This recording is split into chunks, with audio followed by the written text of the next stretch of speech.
So, good afternoon to everyone. It's with great pleasure that I open this first Vaccine and Nutrition, Two Pillars of Active and Healthy Aging. It's the first IAGG-ER International Digital Forum on Aging. I just want to thank all the speakers that allowed us to set up a wonderful program, the two presidents of the scientific committee, Professor Stefania Maggi and Professor Giovanni Lamura, and I want to thank all the executive board of IAGG European region. I want to thank the Secretariat of IAGG-ER of Aristea for their magnificent assistance and organization, and all the sponsors of the Congress.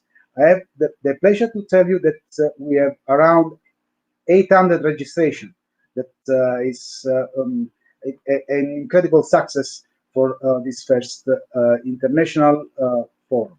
I just want to spend these 10 minutes of my introduction to explain to most of us what is the role of IAGG in the assistance of the elderly people and improving health of all the people in the 21st century. First of all, IAGG was founded in Liège in Belgium in 1950 as IAGG, International Association of Gerontology, and became IAGG, International Association of Gerontology and Geriatrics, only in 2005. And it's an NGO, in a non-governmental organization that is subdivided in 5 regions that independent each from other, from Africa, Europe, North America, Asia, Oceania, and South America and the Caribbean. The international president is Jack Rowe from USA, and the president-elect from Argentina. And the 5 regional presidents are myself, president of the European region, both are from Latin America, and the other president from Asia, North America, and Africa.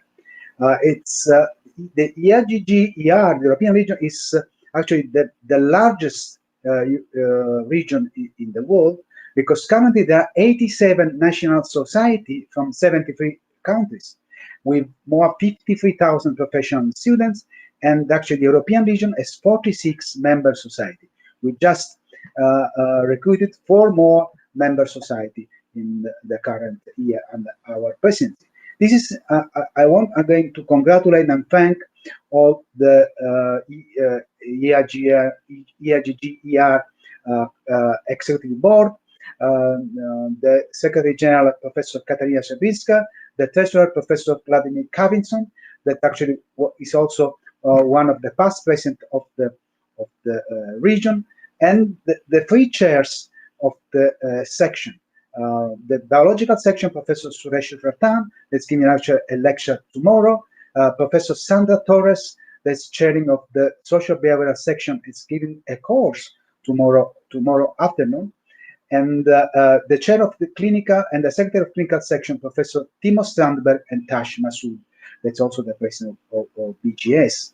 The past president is from Germany, Professor Clemens Tesch-Roman, and the president of next IAGG-ER Congress that will be in Malaga is Dr. Jose Augusto Garcia Navarro. Is also the president of the Spanish SEG. It's one of the largest association of IAGG, and I thank him for organizing the next Congress. Just to remind that IAGG is committed to advancing the quality of life of people as they age. And actually, we collaborate with many international, intergovernmental, and non-governmental organizations to promote actually the service to gerontological interests. and also the achievement of gerontological research and training worldwide. The main partner are the United Nations and the WHO, and these are actually some of the programs we are participating. In particular, IAGG has been an official and active participant of the policy making meeting and deliberation of United Nations, and IAGG as United Nations representative since 2004. These are actually the representative of IAGG in United at the UN. The president, Jack Rowe, Antonucci, Alain Franco, Sophie Moulies, and myself. And we have an active role in the work of United Nations on aging. This is actually the United Nations website, and you see that the IAGG is one of the partners of IAGG. And our role is actually to represent the voice of all the people and the society of the 87 society that participate to IAGG to the United Nations, and to promote the input of IAGG gerontological and geriatric research at the United Nations. Actually, we help and in the designation of the 1st of October at the United Nations International Day of the Older People. I want to remind all of you that it's over 30 years that the United Nations designated the 1st of October of the International Day of Older Person. We every year organize a meeting. The meeting of UNIDOP. This meeting was on pandemics, of course, on the how do they change? How do we address aging and aging? This is actually the panel. I am one of speakers of the panel of the last United Nations work. And just to finish our talk, I just want to remind that actually in 2020 there are over 700 million persons aging 65 and over, and many of us do not have access to basic resource necessary of life, meaning, and dignity. Most of them are in Asia, in Europe, and in North America. And this picture is going to change in the next 30 years, because the number of people is going to double to 1,005 billion. And again, the largest increase will be in Asia, that will go to 260 to 75 million. And there will be the fastest increase will be in Africa, and again, but there will still an increase also in Europe and in North America, about 50%. The last point is to remind that we are in the decade of healthy aging. The WHO, with our participation, also endorsed a proposal for a decade of healthy aging that this decision was transmitted to the United Nations. And this decade of healthy aging will address 4 areas of action: to deliver person-centered integrated care and primary health service responsive to older people, to provide access to long-term care for older people who need it all around the world, to change the way how do we think, we feel, and act toward age and aging, and ensure that all the people that to keep the abilities that they need. And I just want to conclude this very short address, just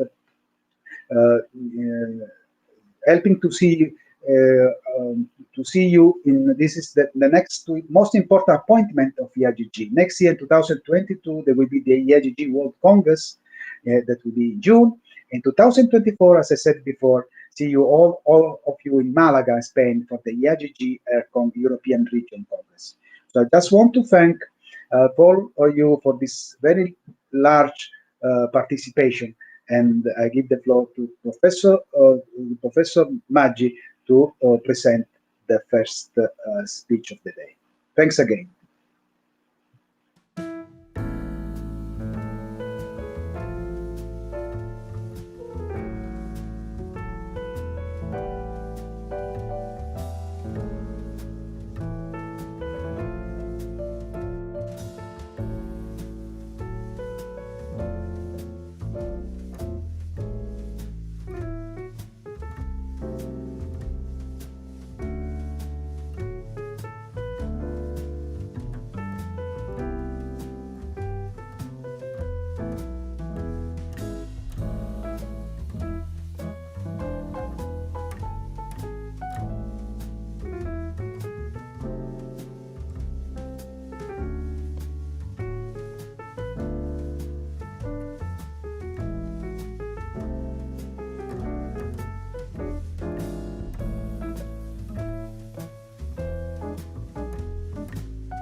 I'm very grateful to Professor Barbagallo for giving me the privilege to introduce Professor Rino Rappuoli, who is one of the leaders worldwide in the field of vaccine.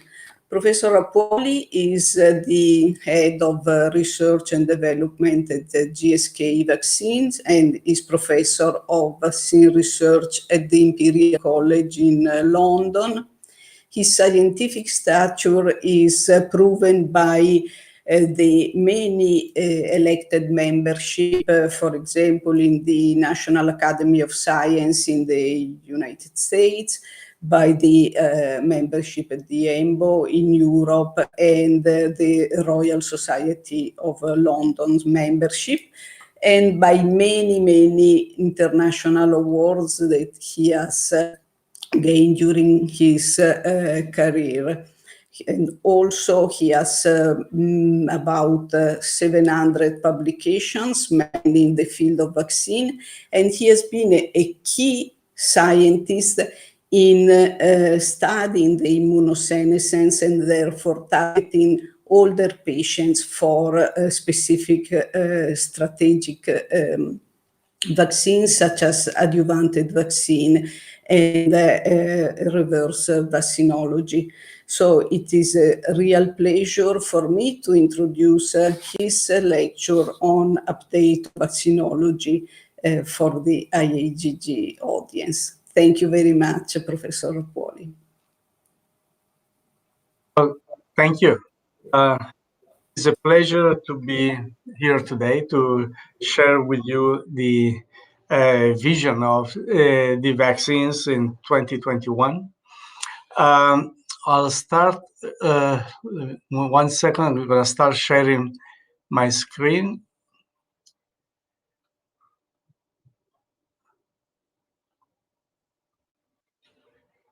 Can you confirm you see my screen?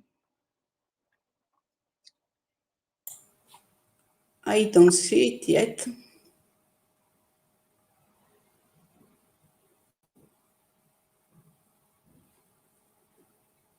Okay.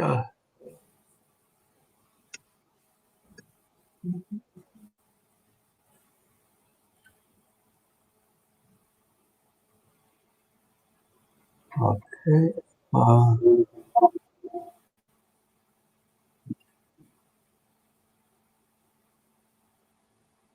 What about now? No, not. Oh, maybe not. Yes, perfect. Perfect. Sorry for the. Let me get the pointer, and then we can start. Okay. So about vaccines, obviously, this is an very important year on vaccines. Probably with this pandemic, we have the entire world where the health of people, life or death, the economy, the politics, they're all vaccine dependent. So, I mean, very rarely in the vaccines have been so popular and so important. And everybody in the planet has been hearing about the vaccines and how fast they have been developed and all these things, whether are good or bad. And I think what has happened is basically vaccines. This pandemic represents an inflection point for vaccines. So there have been a lot of changes, a lot of progress, and I think it's fair to say that vaccines will never be the same after this pandemic. So in my talk, I'll try to show you how change and how the things have been changing and where we are going. In order to do that, I want to go back 2009 to show how the vaccines were before this pandemic. But in 2009, you remember we had a pandemic for influenza H1N1, and basically was detected early in the spring and then had the peak in 6 months later. And obviously, we wanted to make vaccines, and we rushed to make vaccines. We collected the strains, that were causing the influenza strain that were causing the pandemic. They were sent to CDC and to NIBS in the UK. They were reassorted, made vaccine strains, sent to the companies. We manufactured vaccines, and we did very fast. But when we made vaccines available, the peak of the influenza are gone. So our vaccine came after. So they were not really useful, and we felt they were not able to respond properly to the pandemic. So since then, we realized that we needed to find new ways to make vaccines, and we did not want to be again in the situation of 2009. So in 2011, for instance, I published this figure in Nature saying that, well, the vaccines basically in 1980s needed a lot of time for discovery because we did not have technology. We did not have the genomics. We did not have conjugation. We did not have many of the technologies. But then between 1980 and 2010, a lot of technologies came, reverse vaccinology, genomics, screening, systematic approach, adjuvants, and that allowed to do a lot of the things they used to do sequentially in parallel. And so the discovery became much faster.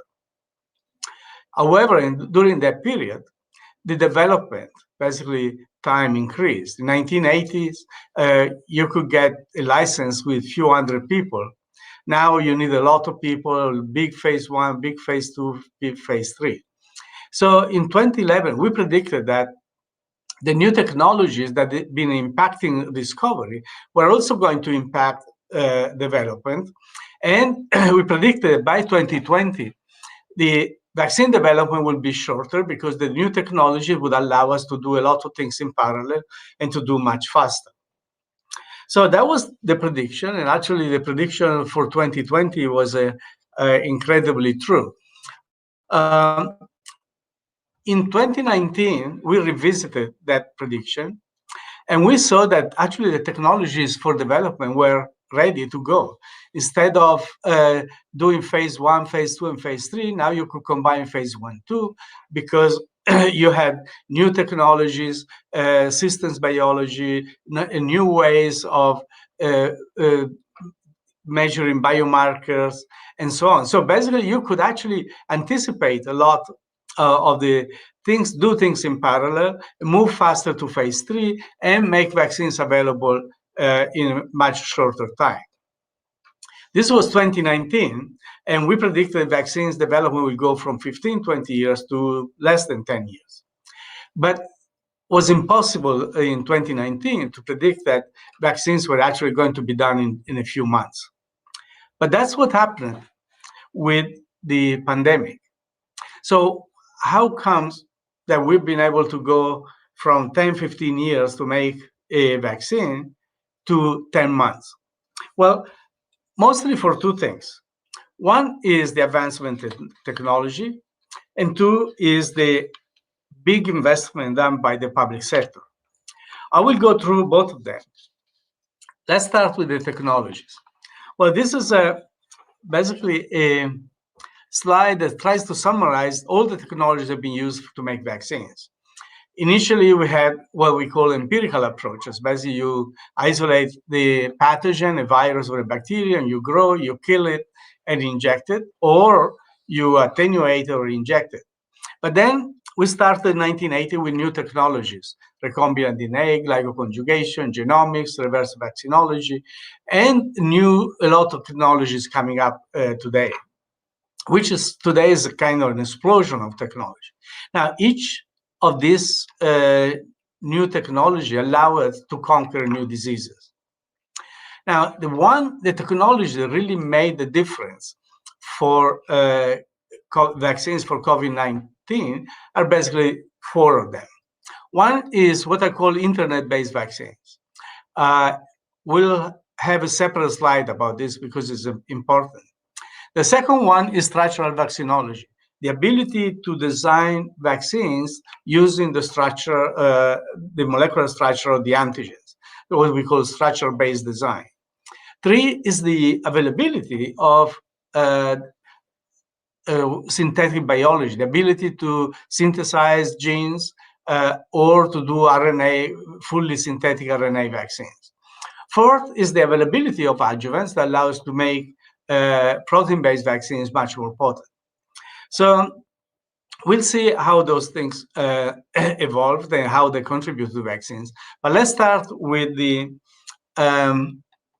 internet-based vaccines. In order to understand that, we need to go back to 2013. In 2013, on the Easter Day, the Chinese CDC put on the website, on the internet, the sequence of a new influenza virus, H7N9, that had killed few people in China and had all the properties to become pandemic. And that was the Sunday of Easter. On Monday, Craig Venter was collaborating with us in San Diego. He downloaded the sequence from the internet, and on Monday he made 2 synthetic genes and on Monday night he sent those 2 synthetic genes to our laboratory in Boston.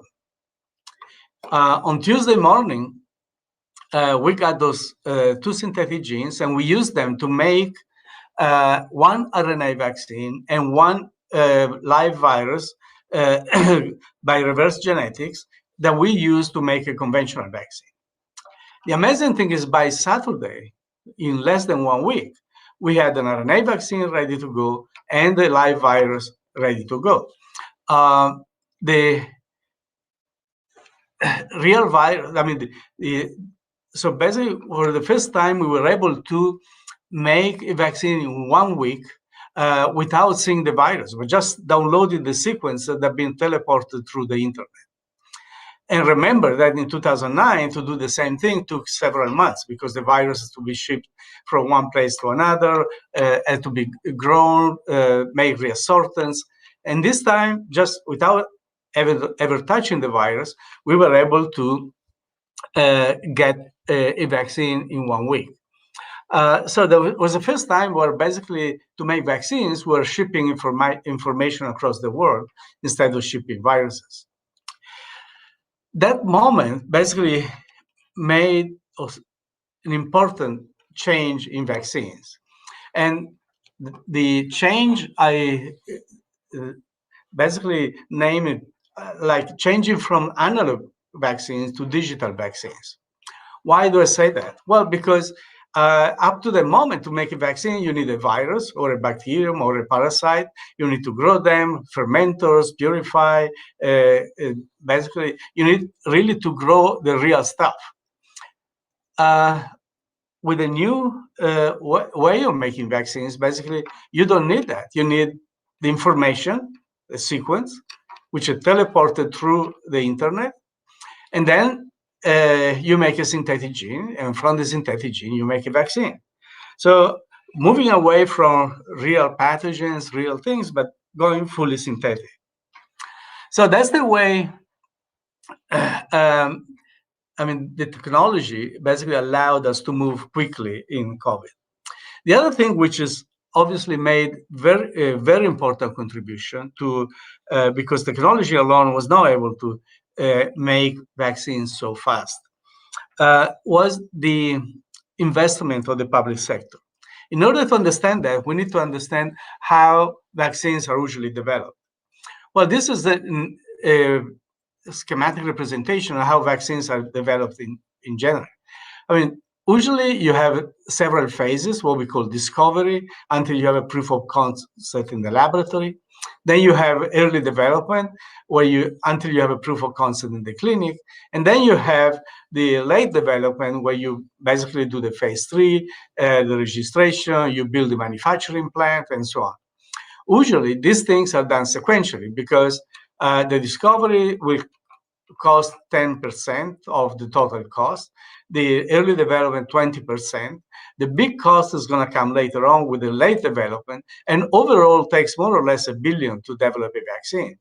So you never spend all the money unless you know that the first phase has been it works. So you never do early development unless the discovery is successful. You never do late development unless the early development is successful.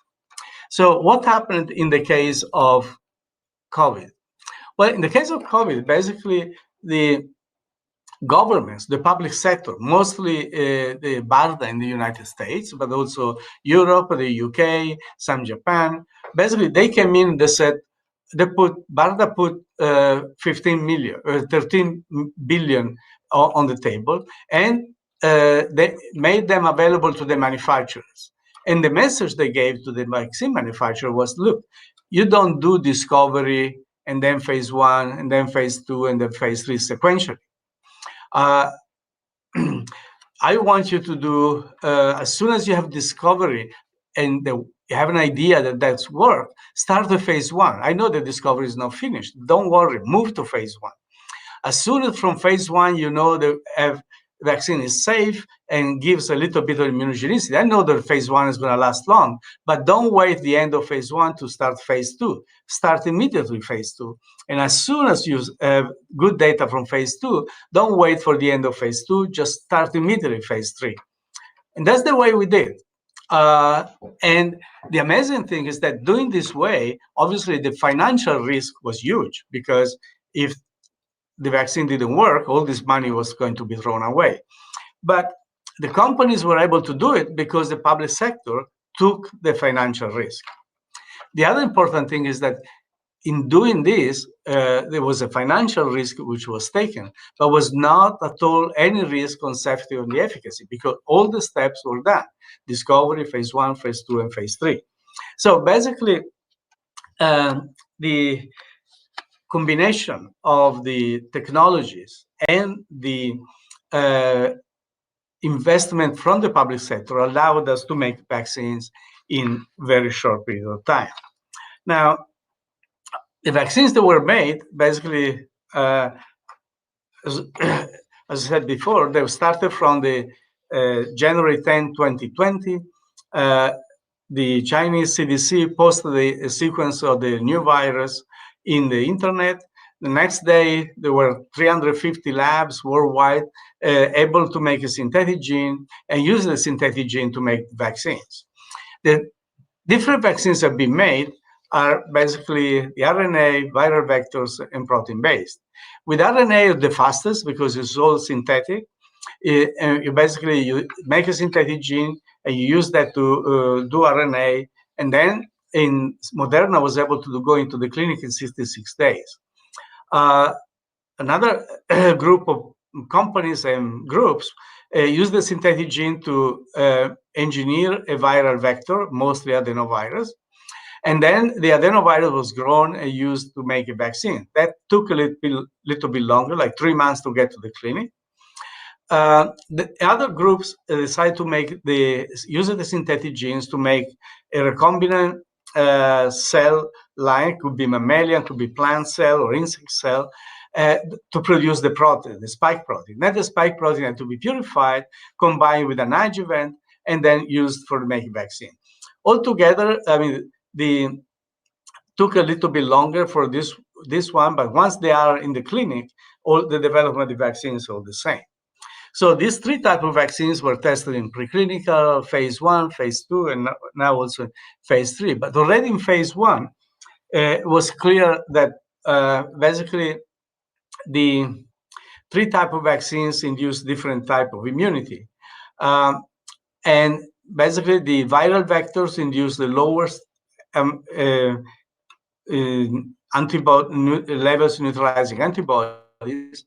The RNA used pretty high neutralizing antibodies, and sometimes the protein-based vaccines plus adjuvant induced even higher antibodies. In order to understand how important these antibodies were and they were protective, we need to look at this black arrow. This arrow basically shows the span of neutralizing antibodies on convalescent people. And the idea is that if you have antibodies above this line, you will be protected from the disease and from the infection. And basically, that's exactly what happened. All vaccines were shown to be protective. Some of them were better than others, but all of them were protective. Protection from infection was lower with the ones inducing a lower level of antibodies, and was highest with the ones that induced the higher level of antibodies. But all of them were able to protect completely, 100%, from severe disease and mortality, or hospitalization and mortality. So vaccines were successful, and today several of them are licensed. The Pfizer, the Moderna, both of them 95% efficacious. The Russian one with 90% efficacy. The Oxford AstraZeneca with 62% efficacy, but only 25% efficacy against some of the variants. The Johnson & Johnson with 66% efficacy and 57% against the South African variant. And the Novavax protein-based with 96% efficacy, but only 49% against the variants. So today, there have been people that try to make a correlation between neutralizing antibodies and protection, and the correlation is there pretty well in this paper. But bottom line, the message is that if you have 4 times neutralizing antibodies than the average convalescent patient, the protection efficacy is 95%. If you have 1 time the titer of convalescent patient, the efficacy is 60%. If you have less than that, efficacy is 50% or lower. So that's a general rule. And all these vaccines have been deployed. We are very happy about that. But as soon as we were very happy about the vaccines, which was the end of 2020, we started to get worried about variants. The variants popped up everywhere, starting from Denmark, UK, Brazil, South Africa, now India. And so basically, what's going on with the variants? Well, with the variants, basically, was at the beginning, the virus was spreading in a population which was entirely naive. So it did not need to change because it was moving very quickly and very fast, did not have any problem. Some point, the virus started to meet the people that have been already infected by previous infection, has some immunity. So basically, they started to face the natural immunity, what I call natural immunity jail.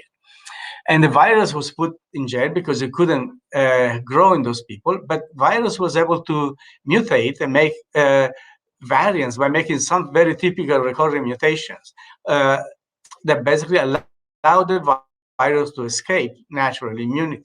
And so we got variants escaping natural immunity and spreading better.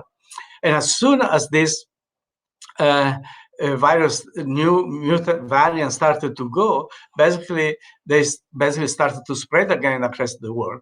And now at this time, we are facing these variants and this virus with stronger immunity, with the what we call the vaccine immunity jail. Now, the question is, will vaccination be able to contain the variants? Will vaccination be able to contain this pandemic? Well, this is a paper has been published in Science last week that basically shows that natural immunity gives some protection, but not too much. The vaccine immunity gives much better protection, both in B and T cells, but the best protection is given by what we call hybrid immunity. People have been infected and vaccinated, they got incredibly high antibodies and protection against infection and disease. So the message is, yes, we are planning to have very strong immunity. Maybe we'll need a boost to the vaccine immunity to get this level, but we believe we're going to be able to contain this virus at the end through vaccination. Yeah, vaccines are being deployed everywhere.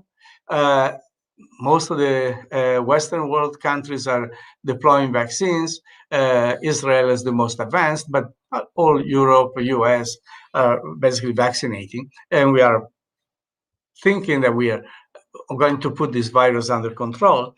But new problems arise. Basically, you see, most of the vaccines are being used by rich countries. And the low-income countries really are getting very little vaccine. So this pandemic has not solved all of the vaccination, has not solved all the problems. Actually, has increased some of the problems of inequality. That's for vaccines. But obviously, another thing that happened during this period has been that passive immunization that used to be, was the first discovery in real modern medicine, basically, has become another important thing. So many human monoclonal antibodies have been developed. Some of them have been achieved emergency use application for people that are positive to the infection.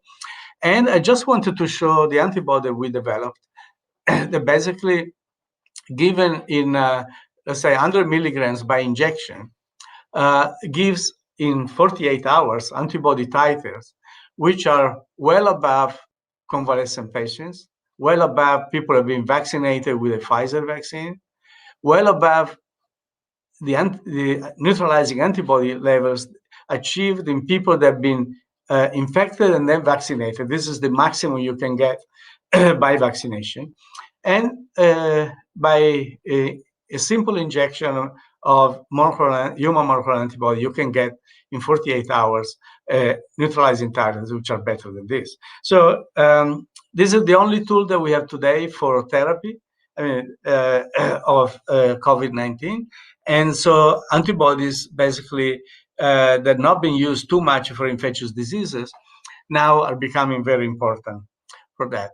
So in conclusion, this pandemic has basically brought new technologies like RNA vaccines, monoclonal antibodies, viral vectors, which were not available before. And when you add them to the classical vaccines with protein splice adjuvants, glycoconjugates, and so on, basically allow us to have a full set of new technologies that allow us to face with good confidence, basically, the future of vaccines for young people. But, you know, as was said in the introduction, the majority of the population that will need new vaccines will be the elderly population.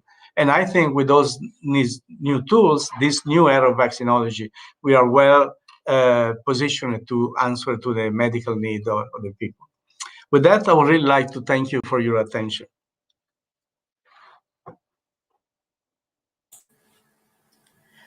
Thank you very much, Professor Rappuoli. It has been a fantastic overview of the progress in the technologies and also the message of the synergistic efforts between private and public sectors that have really been able to lead us in this major advancement that we have been able to witness in this last year. And unfortunately, I know that we cannot open a question and answer sessions, but I hope you agree that the Secretariat will collect the questions from the audience, and by email we will address them to you. Thank you very much again. Thank you. It's been a pleasure.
Welcome to this second lecture of the Digital Forum on Aging, that is about the epidemiological, social, and economic aspects across European countries of the COVID-19 pandemic. In Europe, we have lived the strong territorial dimension of this crisis with an asymmetric management of health, economic, social, and fiscal measures adopted by the countries in a context of radical uncertainty and with different effects. Many governments at all levels have reacted quickly, applying place-based approaches to policy responses and implementing national and sub-national measures in response to the COVID-19 crisis. On the health front, adopting differentiated territorial approaches, for example, on policies surrounding masks or lockdowns. And this heterogeneity also has been adopted on the socio-economic, social, and fiscal fronts. So what is the real impact from the social, economic, and epidemiological point of view here in Europe? And that is the question that we will try to resolve in this lecture. And to answer this, we have invited to Professor Tursinay. Professor Tursinay is an associate professor of social economics, financial gerontology, and health economics at the Mass Stern Yisrael Valley College, Israel. He specializes in economics of aging, social economics, health inequality, health policy, and labor economics. Professor Tursinay also is a visiting research associate at the University of Rochester Medical Center School of Nursing in New York, as well as a policy fellow in the Forum of Health Policy, the Forum of Labor Policy, and the Forum of Social Welfare Policy at the Taub Center of Social Policy Studies in Israel. Thank you very much, Professor. I think that you have a difficult question to answer, but I'm sure that you will resolve this with authority and clarity. If there is any question from the audience, please type this in the chat panel located on the right of your screens, and Professor Tursinay will try to answer this after the lecture. Professor, it's your time. Feel free to share with us your ideas and your knowledge. Thank you very much.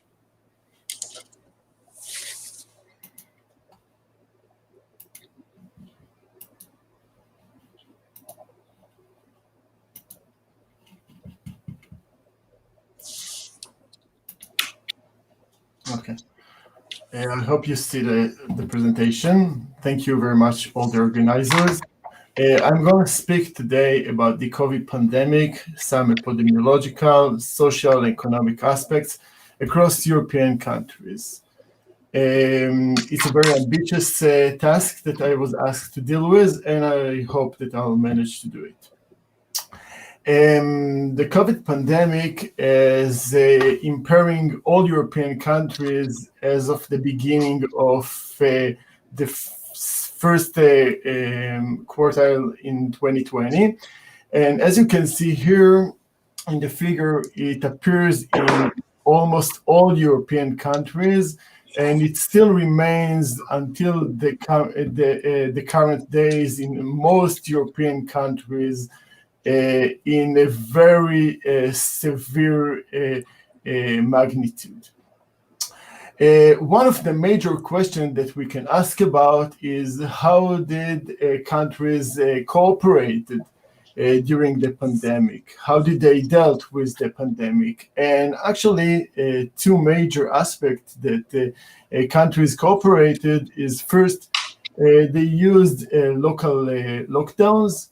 And the second is they use the social distancing. This is the major two aspects that countries they use, the local lockdowns, as well as the social distancing. Following that, we saw a huge impact in regards with the economic factors, with the economic atmosphere all over European countries. And as you can see here, when I ask about the direct effect of the COVID pandemic in the global economy, we see that in the first two quarters of 2020, there was a huge decrease in the GDP in most European countries. But over time, there was some partial recovery. It's not a full recovery. It's a partial recovery, and I'll speak about it later and what are the aspects of that in the labor market. How did it meant in the health system, and what were the consequences in the health market? In regards with the health, we were quite surprised that when we ask about what happened to people, to older people, in regards with their own self-reported health, we saw that in general, only 7% of the older age population declared that there was some worsening in their self-reported health. You can see here in the screen that the worsening across European countries was very varied. We saw that there's some countries when the magnitude was much higher, such as Lithuania, Portugal, and Belgium. And on the other hand, there were some countries such as Slovenia, Estonia, and Greece when the increase, the worsening in self-reported health was much lower during the COVID pandemic time. And I mean about the first 9 months of the pandemic. But on the other hand, when I'm asking about what happened to the older souls, we see that there was a huge increase and a huge growing sense of being lonely over that period. We see that on average, about 40% of older age people declared that over this time period they felt being lonely, and not even that they felt being lonely, that they felt that there was a growing sense of being lonely over that time period. And you can see here that there are many countries such as Belgium, such as Denmark, such as Switzerland, Greece, the rise was really dramatically, while on the other hand, there were some countries such as Czech Republic, Estonia, Latvia, and Hungary, that there was still an increase, but it was not that higher as the other countries. How did it affect on the labor market? What was the effect on the labor market? In order to answer what was the effect of the COVID pandemic on older age people during that time period, we have to ask ourselves several questions. First, we have to ask ourselves, how did the pandemic find any expression in the labor market of older age people? We have to ask ourselves whether older people are willing to change their work habits, and whether employers, what do they think about this whole pandemic and about the situation? And the last question is, did the pandemic bring the ability of employed older adults closer over time to the employer's expectations? That's the four major questions that we have to ask ourselves. As I said before, we saw that during the pandemic, countries made two major aspects, two major changes. The first, the local lockdown, as first the social distance. But in regards with the labor market, there were two major changes. The first is that there was some switching of people to start working at home. People were not allowed to go back to their offices, to their regional places, and they started working at their home. And in addition, there were more and more digitalization process of places, and people were asked to use digitalization over time during the time period. So I wonder whether we'll find that older age people really started working at home, and whether older age people were more familiar with digitalization and were more convenient to use the digitalization process in that time period. What we saw during the pandemic time, we found that in all age groups, there was a decrease in the employment rate in all European countries during the beginning of the COVID era. As you can see here, both in the young generation, those who are 50 to 24, those who are between 25 to 54, and those who are older, we found a decrease in their employment rate during the second quarter of 2020. But over time, there was some partial recovery of returning back to the labor market. And the question is whether it was a permanent pattern or whether it was only a temporary pattern, whether employers would like people to go back to their initial job occupations, and what will happen in the future. So in order to ask that, we have to ask ourselves, and we have to see some major aspects regarding employment habits of older adults during the pandemic time. And I will show you some employment habits of the older adults during that time period. We saw that a major decrease in working hours of older adults since the beginning, the pandemic began. We saw about 27% decrease in working hours across European countries. As you can see here, there were some countries such as France, such as Switzerland, such as Spain and Italy, where the decrease was really dramatically. And on the other hand, there were some countries where the decrease was much lower, such as Latvia, such as Denmark, such as Romania and Lithuania. And we find that very similar with the COVID spread over that countries. And on the other hand, when we ask ourselves whether there were some countries that older adults increases the number of hours work during the time period, we saw that the increase in number of hours worked was much lower. It was about a half, comparing the percentage that I presented you before, about only 15%. And we see that a variety of countries, we see that Spain, France, and Denmark, in these countries, older adults tended to increase their labor market participations and labor market hours worked, while in other countries, the tendency was much lower.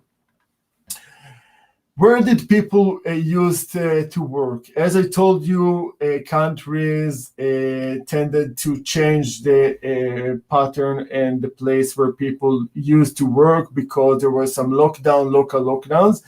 And there were actually three options. The first option was to stay at the usual workplace, to start working at home, or to have a partial work at home and at the usual place, the workplace.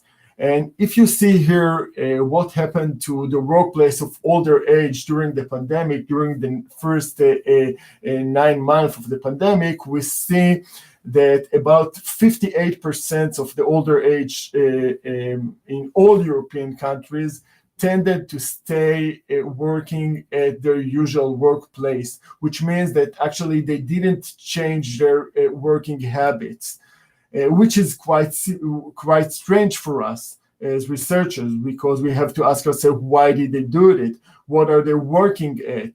We see that only 24% of older age people made some change and started working at home. And working at home means that they have to manage to working at home, manage to digitalization, manage to start working in another place than they used to work. And we see that 18% made some mixture, worked both at home as well as at their usual workplace. If we want to see about these three options all over European countries, then you see that it was very, very unhomogeneically. It was very heterogeneically across European countries, because when we looking about the working at home during the pandemic of older age people, we see that in some countries, the tendency was really high. In Luxembourg, in Portugal, in Belgium, and in Italy, many older age people tended to start working at home. About 30% of the older age people started working at home. But on the other hand, in Bulgaria, in Slovakia, in Cyprus, in Poland, we see that very, very few people made that change and started working at home. On the other hand, if we're asking whether people worked at the usual workplace, we see the opposite side.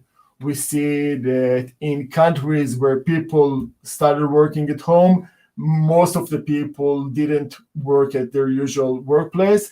And on the opposite side, in Bulgaria, in Slovakia, in Cyprus, and in Poland, for example, we saw a major partial of the population of the older age people who tended to work in their usual workplaces. What about skills? Skills is the most important aspect, because skills is the most relevant during a pandemic when people have to make changes. When we ask about the ability to learn about new computer skills in order to work remotely during the course of the pandemic, in order to wish to learn about new skills and to use these skills in order to work remotely, we found some very severe picture. The first, we saw that about 4% of the population of the older age people declared that they actually don't use any computer, which means that they use a very old nature of work. But on the other hand, if I'm going back to those who declared that they're using computers in their work, I find a very severe picture in regards with that. 58% said that they didn't learn any computer skills in order to work remotely, and only 38% did some effort, did some major effort, I'll say major effort, in order to be able working remotely during the course of the pandemic. And we have to combine it with the employers wish that employees will not go back to their workplace, will work remotely. If people don't want to learn how to use the computers, then you cannot use them, you cannot work with them, and that's a very severe picture. If you see what was the spread all over European countries, you find that it was not homogeneously. You find that there are some countries where the pattern and the people's wish to learn new computer skills during that time period was really high, such as Lithuania, such as Israel, such as Netherlands, such as Spain. many people, many older age people started working new skills, computer skills. But on the other hand, we found that in France, in Poland, in Portugal, in Slovenia, and in Bulgaria, for example, very, very few older age people did that effort in at all, you know. So how will the labor market look like in the future? We have to combine, as I said, we have to think about both the employees as well as the employers' expectation, as well as to mix between these two expectations.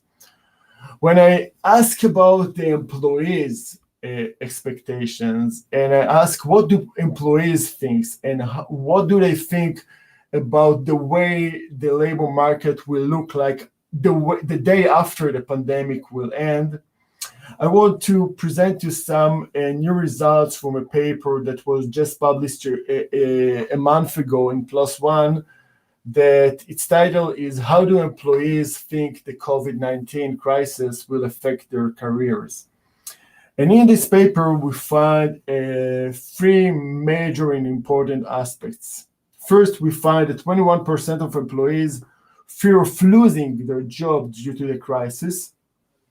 1/3 of the employees afraid that COVID crisis will have a negative impact of their overall career, and about half of the employees afraid that the COVID crisis will have a negative impact of the number of job vacancies that might interest them.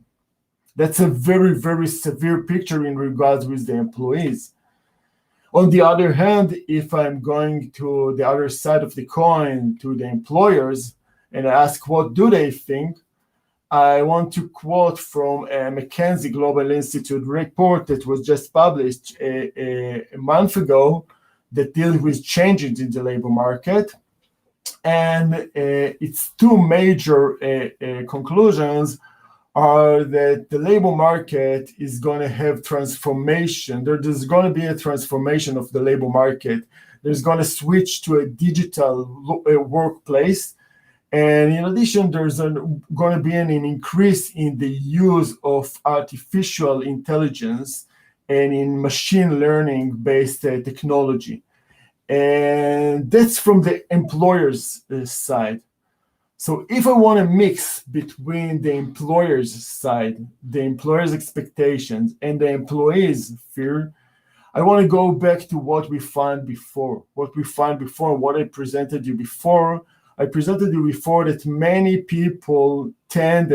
older age people tended to stay working on the usual workplace. Many older age people didn't make any change. They didn't make a change. They didn't start working at home. They didn't want to start working at home.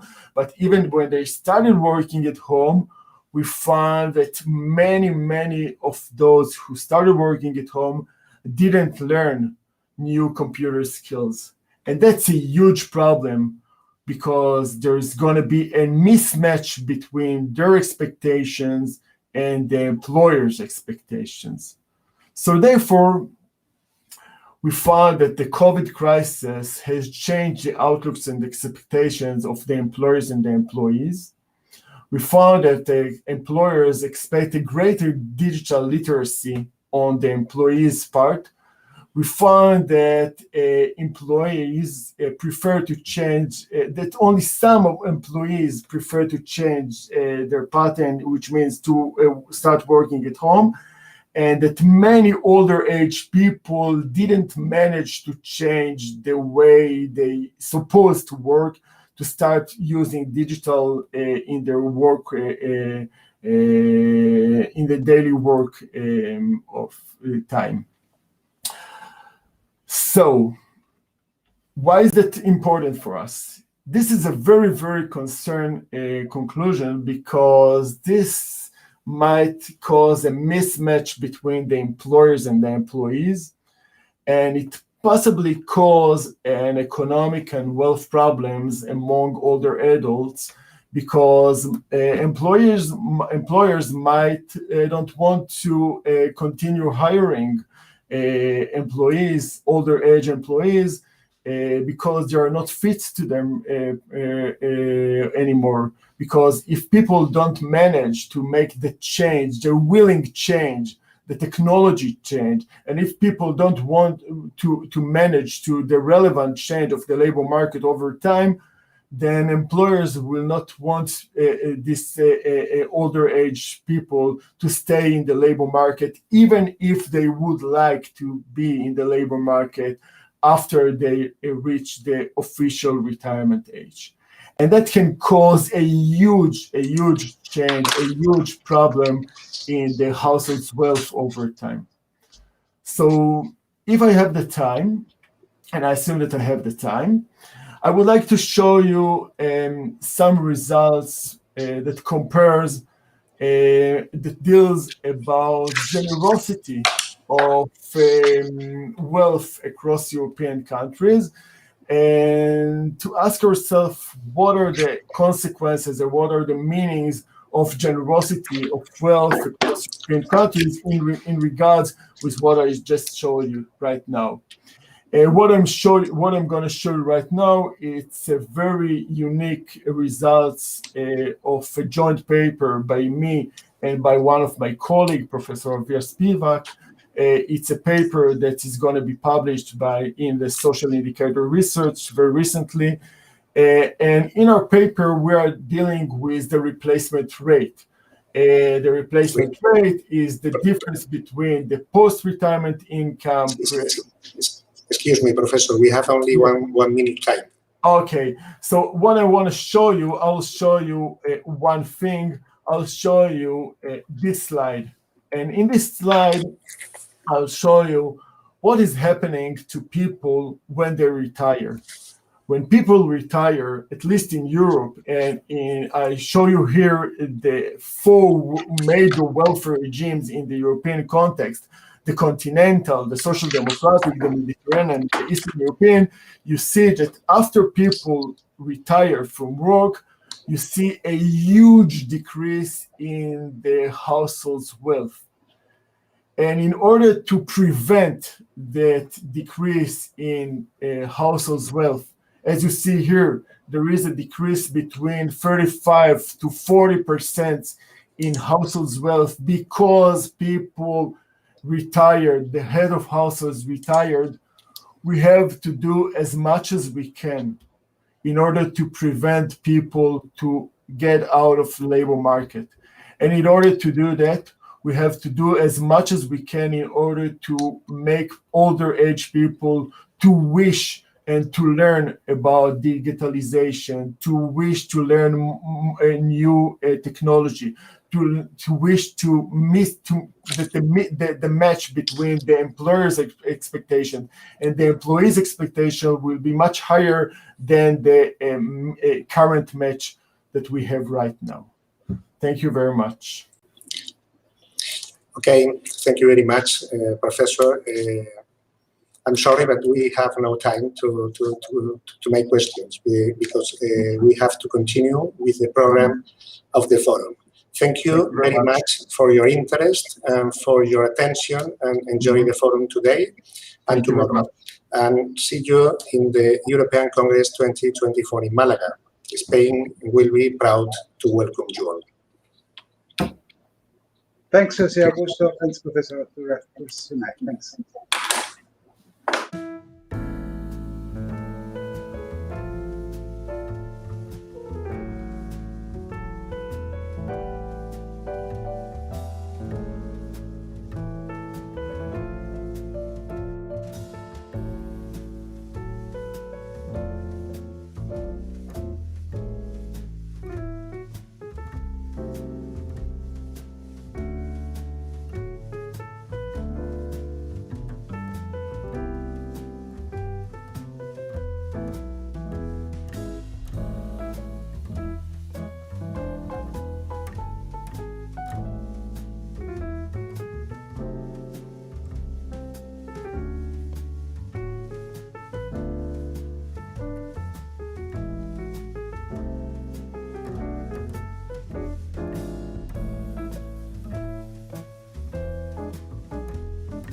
It is a pleasure now to introduce next session on the pros and cons on vaccination hesitancy.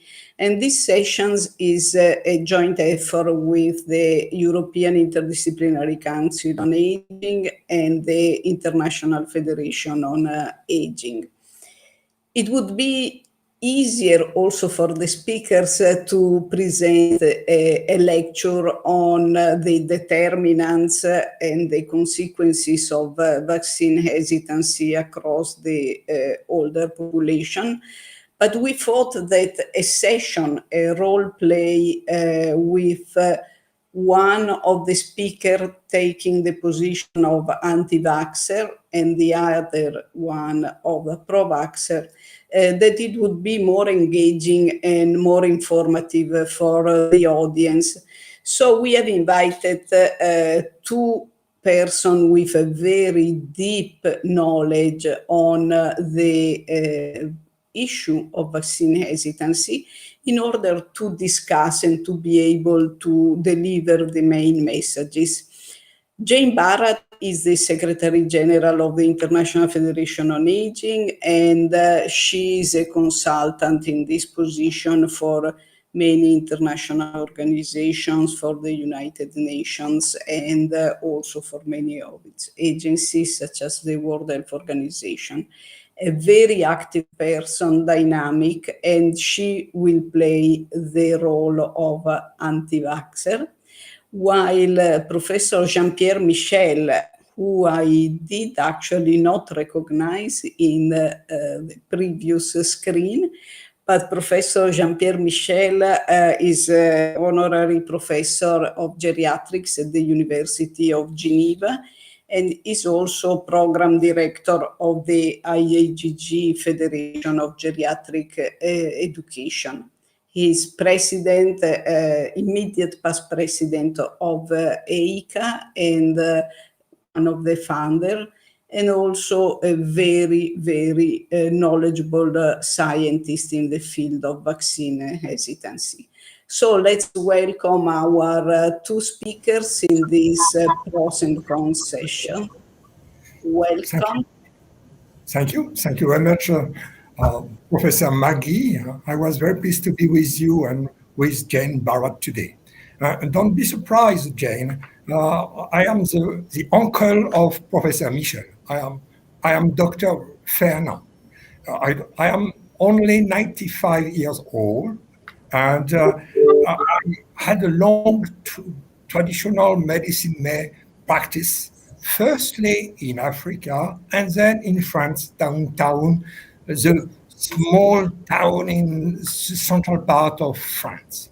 And in fact, I know very well that you are very well known as an anti-vaccine leader.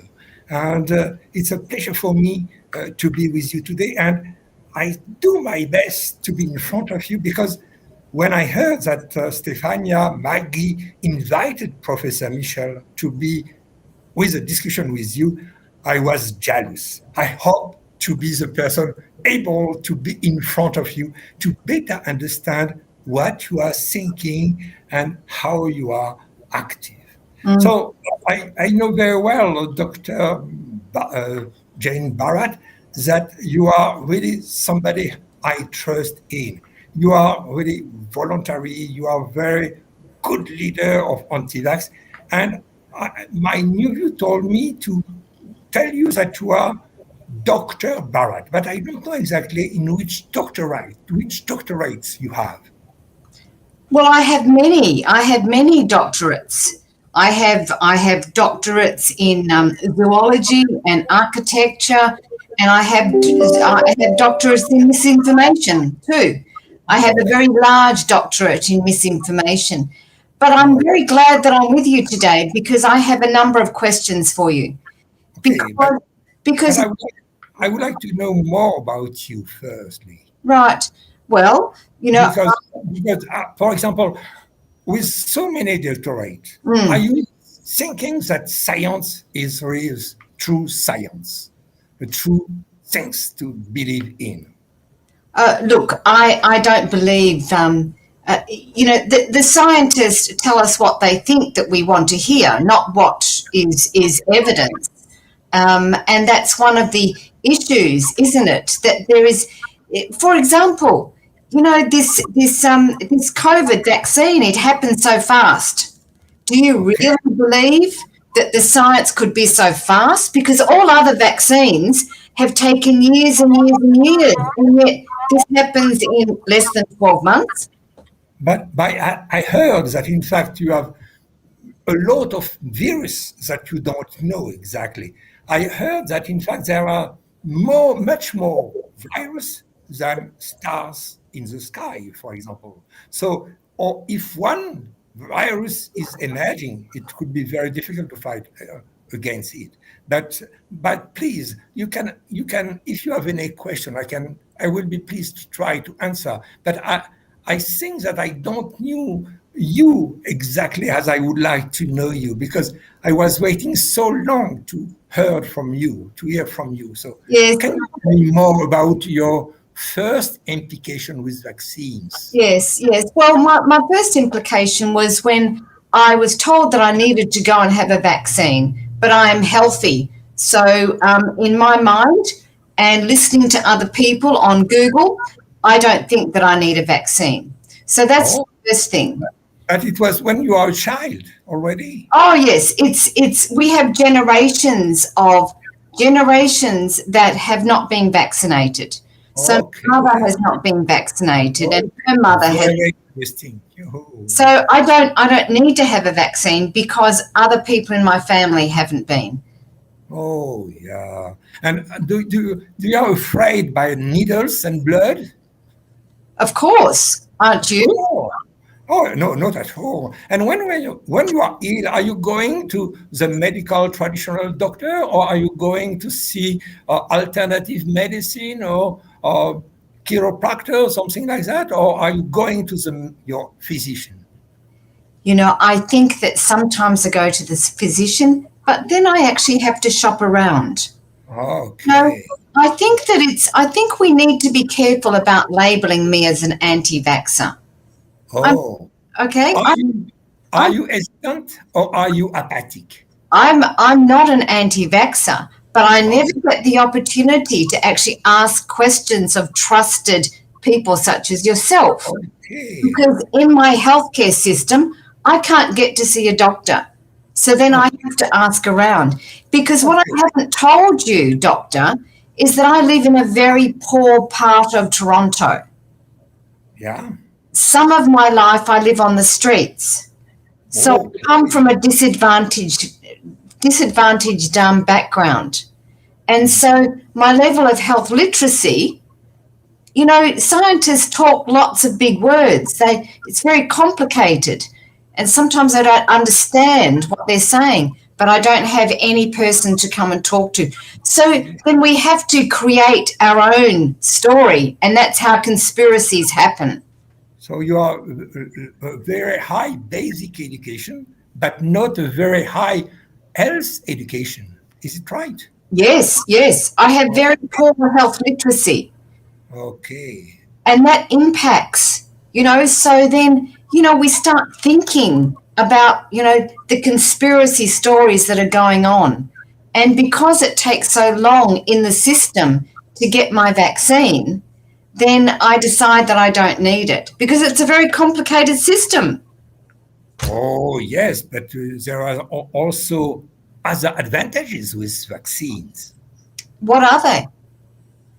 What are they? I think that, for example, I can tell you my private story. For example, when I was in Africa, my wife died from smallpox, and it was in the 70s. And I was completely despaired. And I left Africa immediately to go to this small town in France to be a general practitioner. And when in 1980, WHO announced that smallpox was completely eradicated, I was so pleased that I organized one big feast into the village. And during this party, I met one of my previous patients. and she had paralytic polio. And this polio completely disappeared. She had only small sequelae. And what surprised me, I don't know why I told you this story, but perhaps it is only to ask you one question. Do you believe in vaccine? Can you explain me why this kind of disease as smallpox, polio completely disappeared now? Can you tell me why? No. And I think, isn't that part of the problem though, isn't it? Because you don't believe that you think that the world will change only by decreasing the disease without any action of humans. Well, because I was born in a generation when polio didn't exist.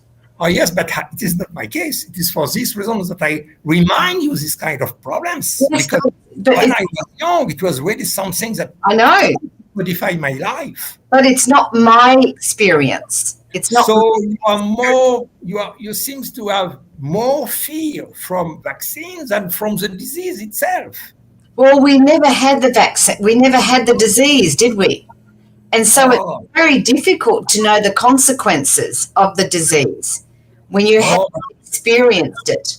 But you have to trust people as I, who had a long experience in clinics. You know, trust is a big word, isn't it? Yeah.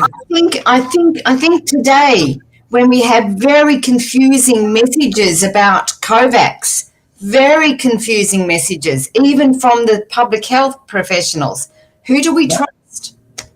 But you are always speaking about COVID. But before COVID, there was other pandemics which were awful. That in 2009, for example, and you were at that time born. And so grippe, flu, influenza vaccine was terrible disease too. And you know how many deaths we have per year in the world? Do you know it? No. In the world per year, we have 640,000 deaths per year by flu because people did not get the vaccines. So in 3 years of flu, we got as many deaths as during the COVID pandemics worldwide. So, but flu is only a cold. It's only a bad cold. Oh, yes. You are thinking this kind of things, that it was exactly the same thing that people said about COVID at the beginning. Yeah, but some people have had COVID and they still live. And some people, my friends, don't even believe that COVID, they believe that it's really, it's a conspiracy. I mean, it's conspiracy against the world itself. Yes. It's a conspiracy. So you told me a few minutes ago that you are not really an anti-vax. You told me that you are hesitant. You have told me that perhaps you are apathic, and now you are telling me that you are part of the conspiratory problems of the earth today. Oh, Google tells me a lot of things. Google is very informative. It tells me many things. It tells me about, COVID. It tells me about flu. It tells me I can go, now and talk to you about all of the different theories around vaccine preventable disease. As I knew that you will speak about COVID, Google, I went through a few websites. And I see that you are not choosing the best website. You are choosing the black side website. I am looking at other websites and I saw a lot of very nice testimonies from parents regretting that they did not vaccinate their children. We are not in the same way. So you know that perhaps you are not looking at the good website. There are so many misinformation. So then let's not talk about websites for a minute. Let's talk about my mother, who is 93 and living in Australia. And she doesn't have internet. She just has the radio where people, ring in and talk about, about their fear and their concerns. And so, the communication channels are very mixed, aren't they? Oh, yes. But do you have very trustful friends? Do you have any trustful people around you? Or do you think that all the rumors that you got are the right rumors? I don't know, because I'm in lockdown. I've been told to stay inside. So I don't know what's going on out there. I'm isolated from the world. So And do you have any mental problems? not right at the moment, but I could do soon. Oh, okay. I'm anxious. Isn't everybody anxious in the world today? It's unpredictable. You know, there's an anxiety. So And- your emotion is going more and more high. Well, yes, because we're all tired of this pandemic, aren't we? It's everywhere. And you know, will there be another one? Will there be a flu pandemic? You know, is there going to be something else? You know, this is everybody's involved, isn't it? Oh, yes. Do you think I should go and be vaccinated against influenza or pneumococcal pneumonia? Yes, I am. Indeed, I am. Or do you think I should be? Why should I be? I asked you the question. All your experience from Africa and France, and what convince me why. I have a nice experience because one of my good friends had exactly the same kind of attitude that you had. He would not like to get the pneumococcal vaccine. And recently, he died from this kind of disease. And he died because it got pneumonia. Why? It was proposed to get immunotherapy for one cancer. And just the pneumococcal disease killed him. So his wife told me, "Oh, Jean-Pierre, you have to be more powerful with your friend to tell him to take the vaccine." Oh, yes. And I regret. And she regret too. But now he's dead. But I can't afford some of these vaccines. In my country, Okay. So you are not avoiding all the vaccine, you are taking a few of them. well, I have to, you know, cost is a big thing. Perhaps I'm not hesitant at all. Perhaps I just don't understand enough, or I can't afford it, or I have family that fear. So perhaps, you know, what do I do? I think that perhaps you have to ask me more questions. I am not a vaccine specialist, but I can perhaps answer you a few questions. Why are they safe? Why are vaccines safe? Oh, I think that we can say that they are safe because, as you said very well at the beginning, vaccines are given to healthy people. And in most of the case, they have not to report any side effects, and they are very happy with the vaccines. And it is exactly as the air flight company. Air flight companies, and you told me that you were in Australia, in Canada, in Europe, so you travel a lot. But when you have safe trip with the flight, there is no report at all on the Google. But when there is one accident, there is a lot of report on Googles. So you can understand why, in fact, they are very, very safe, but we have to know that sometimes there is one or other kind of adverse side effect of vaccine. Yes, you're right. But there are so few that the benefit of vaccine are much more important than the risk you have with one vaccine. So then there is a risk, but it's a small risk in comparison to. Exactly. But as you told me, you do not believe that disease disappears because of vaccine. And now you told me that you are more afraid by vaccine than for the disease, which was completely crazy, may I say. Well, yeah, see, and this for me is about the confusion of messages, Jean-Pierre. Okay. You know, so there's fair now. Excuse me. Yeah. There's and also the messages are not in my language. You know, so how can I understand something when the public health messages are sometimes not in my language, and also they're not targeted to me? Because what I didn't tell you is that, I'm 85, I live by myself, I'm frightened, I also have chronic health conditions, heart condition, and I don't have any family for transportation anywhere. So your life conditions are very poor. I did not understand that at the beginning when we started our discussion. So you are really, I think that do you feel at risk of any infectious disease or not? I don't let anybody into the house. I have to protect myself. But the problem is I become more and more isolated.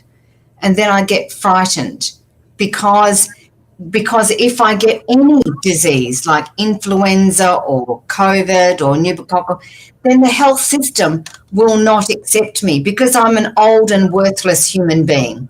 I am 85. You're 85. Oh, you're close to me. But I think that, in fact, living alone as you are living is something very problematic. Probably you have always your life this kind of habits, to be alone, not having a lot of social network. And for you now, Googles are representing the connection with the world. Is it true? No, this is the first time I've lived alone for all of my life, except my husband died 3 years ago. And so disease? He died from cancer. Okay. Now I'm by myself. And so, I have a big house, I have family, but I won't let them in. But the problem, Jean-Pierre, is that communication is not in a way that I understand. So then I shut down, and I see that if I protect myself from the world, then I won't get any disease. Oh, do you think that you are depressed, Dr. Bharat? Oh, yes. I am very lonely, very lonely. And you told me that you are not looking for any medical help, but sometimes by alternative medicine? Well, yes, because I don't want to go outside. Okay, but you can have help at home. And I don't need help. I don't need help because I'm independent. Okay. So many of my friends live by themselves. But also I'm old, and the healthcare system, they discriminate against older people. So you are seeking that there is an age discrimination of all people, which is called ageism. Yes. Yes, but ageism is another problem, because if you are not connecting with the young generation, perhaps you are using also your power to impose something to the young generation. And perhaps you need to be more open, to have the young people coming to see you and working with you and helping you in your daily life. Because perhaps when you will have a flu or pneumonia, you will need to have somebody to help you for getting food, etc., and doing your meal. I've lost a lot of confidence, Jean-Pierre, when my husband died. And so I don't have anybody to talk over these issues around COVID and influenza and pneumococcal, and it becomes very confusing and very frightening. It's very frightening for me. I get very distressed about this, and I just don't know what to do. There are many millions of older people that feel like me. Oh, you think so? But I was. Did you have any help by social workers coming in your home to discuss with you or something like that? Are you participating in another network than Google? No, that's the only one. But that's why I have views against vaccines. It's multi-layered. But I think that vaccine will protect you against a lot of diseases, and perhaps will allow you to open the door of your home. I think in reality, it's much more difficult than that, Jean-Pierre, because, my mobility is very, very low, very poor. And so I get frightened about, the media talking about abuse of older people and this is my reality. I'm not mobile. So, it's to even go to the doctor to be vaccinated takes a long time. But you have to know that now a lot of efforts were done all around the world and all countries to access to this kind of person isolated at home. But you have to be in link with this kind of social network. And if you are always staying at home without any contact with other person, I don't know how you can live. Probably you are not telling me the truth about your life, because somebody, as you have this kind of mobility disorders, you have, and your mental problem, probably you have something that you don't tell me that is linked with the external world. Yeah. Jean-Pierre, my children come and visit me, but I'm independent. I was born in an era that is independent. So therefore, I will not accept anything. I am the matriarch of my family. Okay. But you told me that you are independent, and 2 minutes ago you told me that you have mobility disorders and problems with mobility. So I don't understand the difference between independent and mobility disorders. And it's far from our problem of vaccines. Well, it's part of it, you see. So I'm isolated.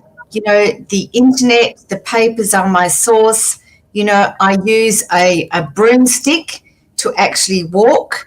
I refuse services from my children or from the doctor. And so I'm not helping myself, but I get very confused, as I get older. Okay. But what are you so engaged for anti-vaccine, in the anti-vaccine field? Because you have your problems that you told me very well, which are quite complicated. But why are you also now engaged in the anti-vaccine for the other people? Because you don't have the disease, do you? I don't have influenza and then get treated. You've got to have the vaccine and to prevent the disease. So it's quite confusing, isn't it? No, because when you have the vaccine, you have a great chance not getting the disease. But if you don't get the disease, after that, you are not less disabled than after the disease itself. So vaccine not protect against the disease itself, but protect against the complication of the disease. And it's very important to know that. So, Jean-Pierre, I like my pharmacist. Can the pharmacist give me the vaccine? Exactly. And more, they can give you not only one vaccine, but several vaccines now. And it would be good for you to go to your pharmacist who can help you, not only for vaccine, but also in your daily life, and perhaps give you very nice advice concerning your life if you like to change your behavior. Oh, that's a tall ask, isn't it? My behavior is very long in its creation. But I do trust my pharmacist. But I also listen to the policies that have been made. I like listening to politics and policies, and I find in Australia the policies around the vaccines are also very confusing. Oh yes, all countries, in all countries, governments, but also medical doctors change their mind and modify their speeches. And indeed, for the lay people, it was very confusing because they have to adapt quite every day to fight against this new virus. But in fact, they did their best. And at the beginning, they had very bad attitude. I agree with you. But with the time, they adapted their language and they adapted their speech to be able to help more as they can all the population. So the problem of ageism that you notice at the beginning of last COVID pandemics decreased a lot. So you said you lived in Africa for some time. I want to talk with you. I want to ask you about how how I'm interested in how we can get vaccines to African countries, because we have to do that also. Oh, yes, you are completely right. I think that COVAX, which was an initiative of WHO, is a nice initiative to try to have a percentage of all the vaccine delivered in Europe given to the developing countries in Africa, for example. But I think that the effort is not enough. They were speaking about 1 billion of vaccine short given before the end of the year in Africa, and now it is only 250 million of doses. So I think that you have to promote this, and if you are pro this vaccine, perhaps you can help giving money and helping and going to a new community to be in touch with them. So, Jean-Pierre, just coming back to vaccines, do you question about, do I need to go and have my influenza vaccine this year if I have my COVAX? Doesn't the COVID vaccine cover me for influenza as well? No, but in fact, it was very surprising because, for example, because we are living in North America, with the COVID pandemic, it seems that, and with the different hygiene measures, taking the face mask and also the social distancing, etc., the pandemics of flu was less important this year than during the previous years. So I think that it's very important to know that this kind of social measures were very important to protect not only against COVID, but also against flu and other kind of disease, which are airborne disease. So I think that is important. But if you get the COVID vaccine, you have also to get the flu vaccine. And for the two vaccines, probably due to the numbers of variants, you will have to get them every year. Right. So I will have to have it more times. So then, you've helped me to understand, the importance of vaccines, and, perhaps the ideas that I had about against vaccines. So, what is your key message for me today? Oh, the key message for you is very wide, because when I learn from you more and more, I learned that you are influenced by a lot of different kind of problems. The first one was, in fact, that at the environmental level, your family never got any vaccine. You are even very well educated, but not at all have any health education. And in fact, you are believing what told you your parents and grandparents, etc., etc. The second message is that, in fact, you are quite isolated, and one way of going outside your small sphere is to have a lot of contact with the web. And you have like to be in touch with people and know exactly what is happening in the different part of the world and the different kind of messages. And this kind of messages are conflicting.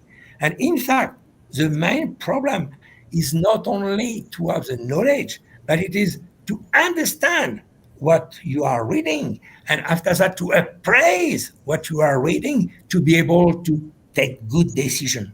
And the good decision concern the vaccine confidence and vaccine trust.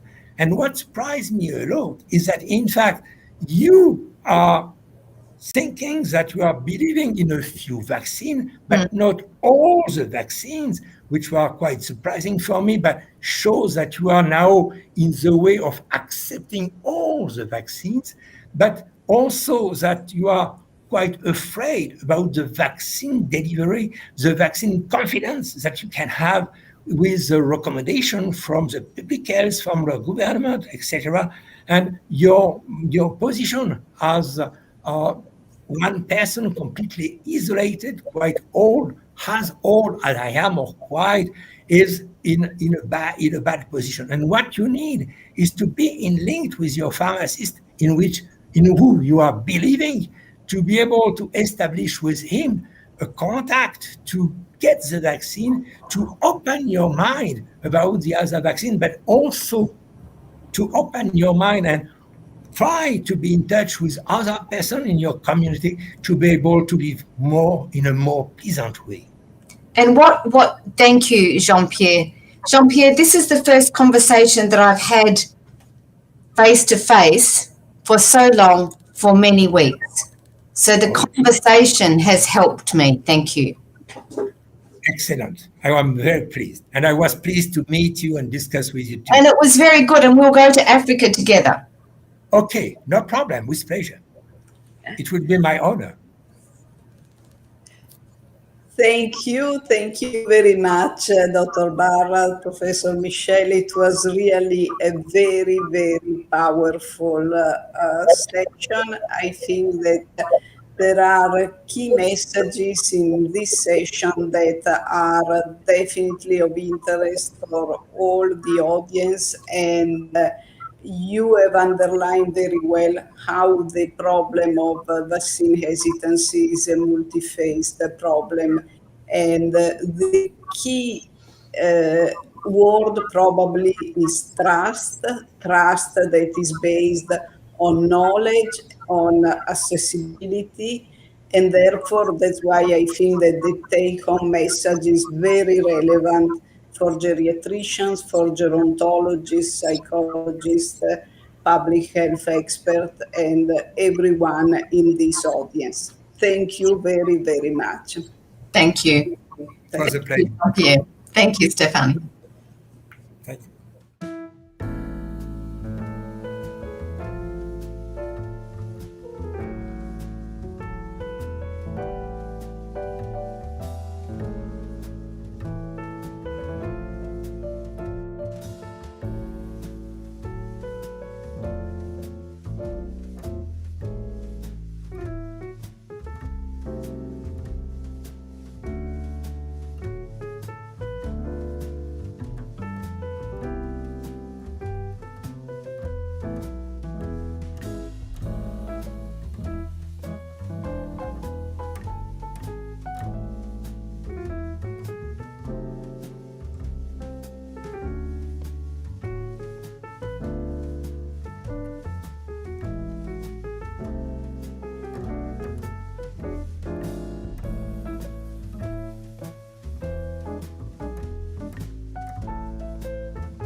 Good afternoon, everyone. It is a great pleasure to moderate this session of video pills, in which practically we asked today and tomorrow to some young and less young researchers and physicians, but also other non-medical figures, practically the impact of COVID-19 on physical activity today and on nutrition tomorrow. Today, practically, we asked to our researchers and physicians and medical figures this specific question. Does COVID-19 have a long-term effect? And if so, how would they affect older people in terms of physical activity? let's listen to these very interesting video pills, and thank you in advance for your attention. In our outpatient clinics, we are seeing many subjects in their 50s and 60s experiencing fatigue and cognitive difficulties after COVID-19 pneumonia. These symptoms generally emerge some weeks after hospital discharge and after steroid treatments are over. We still do not know whether these subjective complaints are hallmarks of accelerated aging, but they surely raise very important concerns on the future health of these patients. We really need studies assessing how COVID-19 survivors will age and what their physical and cognitive performance will be. Good morning, and thank you for letting me participate to this very interesting forum. What we are seeing in terms of long-term COVID-19 effects is that elder people are and will be the most affected group, not only due to the direct impact of the virus and the direct consequences of this virus, but also and maybe more due to the side effects of this pandemic. In fact, the isolation, the reduction in terms of screening, and the delay in diagnosis is impacted, and unfortunately it will impact even more heavily within mental and physical health. It is so mandatory to develop strategies and synergies to minimize these possible consequences. Thank you, and have a nice work. Dear ITG members, conference participants, and IAGG board, we all know that geriatric patients are the most vulnerable. That does also account, of course, for COVID-19 disease and for long COVID or post-COVID syndrome. We also all know that I think in none of our countries, maybe in very, very few, but surely not for Germany, that there is no real concept for these patients, and that we do need really and especially leveled concepts for care and leveled concept for treatment. And this does include acute geriatric care, geriatric rehabilitation, both stationary or inpatient and outpatient, and also the probably longer duration of rehabilitation efforts within nursing homes and long-term care. So I clearly think that there is a lot to do, especially on the political side, that the patients that are our patients do not, as I think too often, fall through this treatment and diagnostic net. Thank you very much, and hope you have a good conference. Older adults are particularly affected by the current COVID-19 pandemic. Behind acute complications, there are also important long-term consequences. In our geriatric department here in Dolo, Venice, Italy, we were hit hard during the first COVID outbreak, with a mortality of frail patients up to 40%. We are now following up our patients with COVID infection. Most of them, especially the frail ones and those who have severe disease with long hospitalization, have now a marked deterioration of their physical health. Many of them have become more frail than before. They have lost independence through activity of daily living and now need a caregiver. Or when it is not possible, they have been institutionalized. Even old people who had less severe disease and who are still independent report to us to be slower than before, to have lack of strength, to have shortness of breath, even for small activities. Moreover, the reduction of social participation in community groups or family activities during the convalescence decreases even more the physical activity of old people with worsening of sarcopenia, especially in those with chronic diseases, disability, or geriatric syndromes.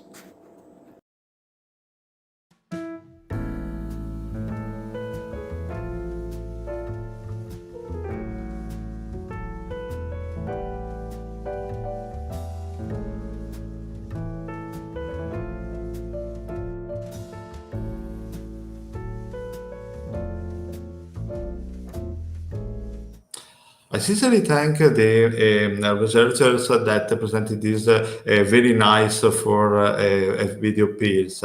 Only for a summary, a conclusion, of course, I believe, as everybody, of course, agreed that physical activity will be impacted by COVID-19, particularly in older people. I believe also that one of the tasks that we have as a physician is to remember this and to encourage physical activity in our patients. Of course, I conclude my session and I will give the word to the next session regarding the vital study. Thank you again for your attention.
Ladies and gentlemen, good afternoon.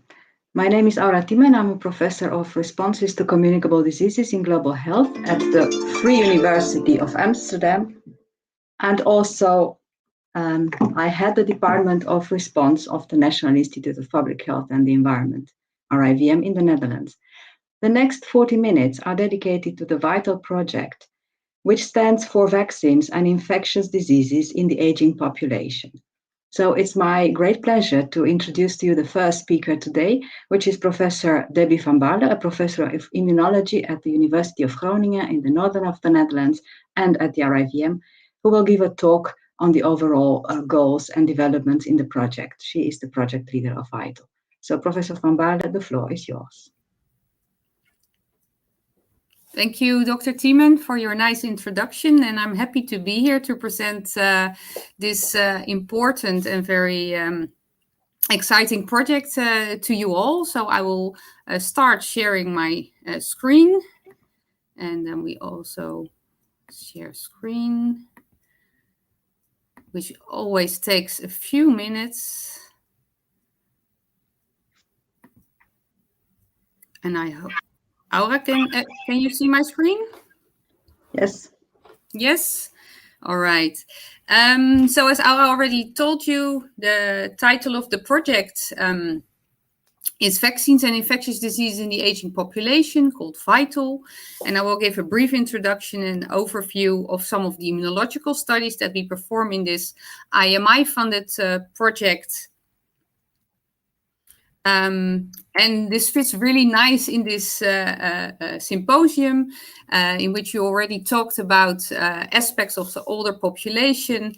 And of course, we know we're facing an increase in the older population, which is already growing at this moment, of course.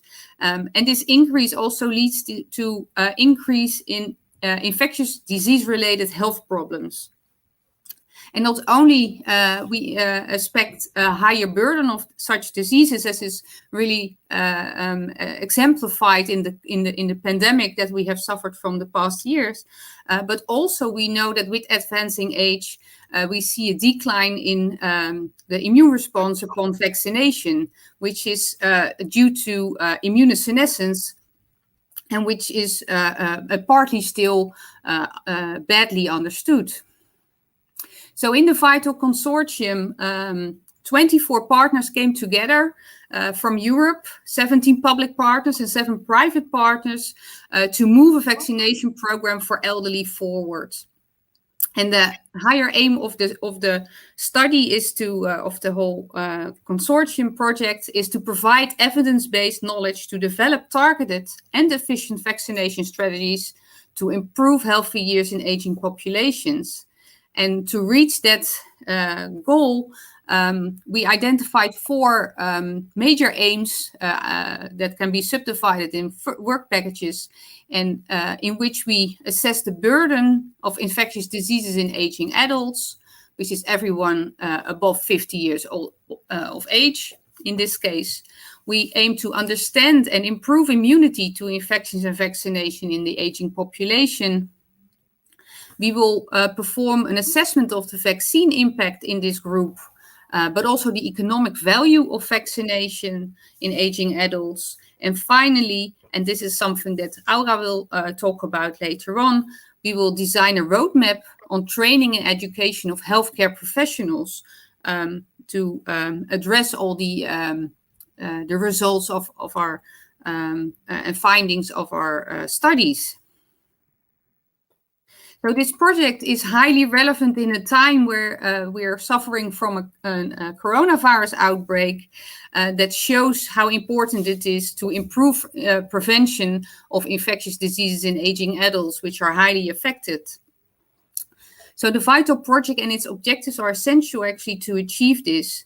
We really need to understand why older people respond worse to infections and vaccinations, and we should have vaccination strategies available to protect those most vulnerable people. And we also think that communication is essential to educate the population on these preventive options. And overall, we hope that our project will deliver better control of infectious diseases in the aging population across Europe. The impact of our project is at multiple levels, from social gain for healthy aging, as well as deeper understanding of these immune responses in aging adults, to increase also European leadership and knowledge in this research area and advance regulatory, clinical and healthcare practice. Also, we aim to understand and have impact on the economic implications of these new preventive measures that we will propose, and come with a clear communication strategy. And eventually we will aim to provide really the right recipe to a decision maker to understand the infection problem and his environment, and how to contain those infections most efficiently by vaccination. So I will show some highlights on what we're doing to understand and improve immunity to infections and vaccination in the aging population. This is a work package that has an overall objective to get this better understanding, but also to really identify biomarkers to predict vaccination response and immune decline, and also to provide leads on how to improve these immune responses in the elderly, for instance, by vaccinating at an earlier stage, so not waiting until older age is developed already. And this fits with the overall project ambition to improve the efficacy of vaccines in older people and better protect the growing aging population. And also, this will inform a more targeted immunization program for older people that will contribute to healthy aging. So the main anchor in this whole work package is to perform a clinical vaccination study in which we characterize the vaccine response in aging adults. We also assess all kinds of external factors and identify age-related perturbations in the immune response. And we aim to identify biomarkers to predict effective immune responses. And we hope that together this will help to design optimal future vaccination strategies for older people. In this trial, we did not only include older age groups, but we also wanted to compare this with younger age group, and especially also have a middle-aged adult group involved, so that we can look at the whole trajectory of aging from the age of 25 until the age of almost 90 in our cohort. And we also didn't want to focus on just one vaccine, but also see if there are general aspects in the immune decline that are seen with age that account for lower vaccine responses to multiple vaccines, or whether this is really specific for the vaccine type. And to this end, we studied both influenza vaccination as well as pneumococcal vaccination, also both pathogens, vaccinations for pathogens that still cause a high burden of disease in the older population. The influenza vaccine was actually given as a booster vaccine, because most individuals in the study, that was actually a requirement, had already been vaccinated before, so to keep it a homogeneous group. And the pneumococcal conjugate vaccine that we used was actually a primary vaccination, because no one had received that vaccine previously. And in the clinical trial, we collected samples at multiple time points, from pre-vaccination to a few days after the vaccination, a week after the vaccination, and a month after the vaccination, the most ideal time points for assessing innate, adaptive, and memory immune responses. And not only did we collect blood samples, we also collected fecus, we collected swabs from the nasopharynx and the oropharynx, saliva, and we took a lot of questionnaires and a health assessment. So the study started in autumn of 2019, in which we gave the quadrivalent inactivated influenza vaccine to approximately 325 individuals. In the figure on the left, you can see the division of age groups with age ranges of 5 years. And in orange, you see the number of females, and in blue, the number of males that participated. So each age group has a good representation, and we have an overrepresentation of the older people because we expect more heterogeneity in these people. And then we follow them also after 6 months. And at that 6 months time point, they received the pneumococcal conjugate vaccine, which was started in March 2020, last year. We started this trial and then the COVID pandemic started. So we had to hold the trial for a few months because it was impossible to do home visits, through which we mostly collected the samples in this study. And we continued after summer with this. And at this moment, we just finalized the 6-month follow-up of the pneumococcal vaccination as well. And we lost some people, and we have now around 300 people still in the study. So in all this material, there's a lot of items that we can study and analyze, from the vaccine-specific antibody responses to T-cell responses. We also have medical conditions and health conditions, which will lead to a frailty index, and we can also assess these health aspects. For example, we're able to do transcriptomics at earlier time points, for example. And what I will show today is this blue square is the immune subset analysis that we performed at baseline and at 7 days after vaccination. For this subset analysis, we use a quite extensive marker set, which we can get a snapshot of the immune system. We get cell counts of NK cells, monocytes, granulocytes, T cells, and B cells, and we get numbers of their subsets of these cells. And at this moment, and I will show actually the data from the pneumococcal vaccination baseline, we measured over 900 samples for the influenza vaccination and over 800 samples for the pneumococcal vaccination to get these data. And what you can see, this is not really a surprise because this has been shown by others as well, is that you see changes in immune subsets with age. And this is shown that myeloid cells increase with age. So on the x-axis, you see the age of the individuals, and on the left panels, we see the granulocytes, absolute counts and percentages. And on the right side, we see the monocytes, and you see those increase in these individuals. And also, we see a typical feature showing that our cohort is comparable to other cohorts, that naive T cells decrease. So on the left, we see the CD8 T cells, and on the right, the CD4 T cells. And we actually looked at the most true naive cells as possible by using multiple markers in our analysis. And another feature that we see is that, for example, regulatory T cells and activated T cells increase with age. The regulatory T cells are shown in the top panel, and the activated T cells are shown in the bottom panel, although they're lower than regular cell count, T cells counts, of course. So these may suppress maybe good responses in the older individuals. Next to that, we could also look at what kind of cell subsets increase after vaccination. And for example, plasma cell formation is important to get antibodies. We see those cells on the right. And here I depicted the age groups in different colors. So from left to right, from orange, green to blue, purple is getting, the groups are getting older. You can see there's less plasmablasts in the most older people, and we see a slight increase in time.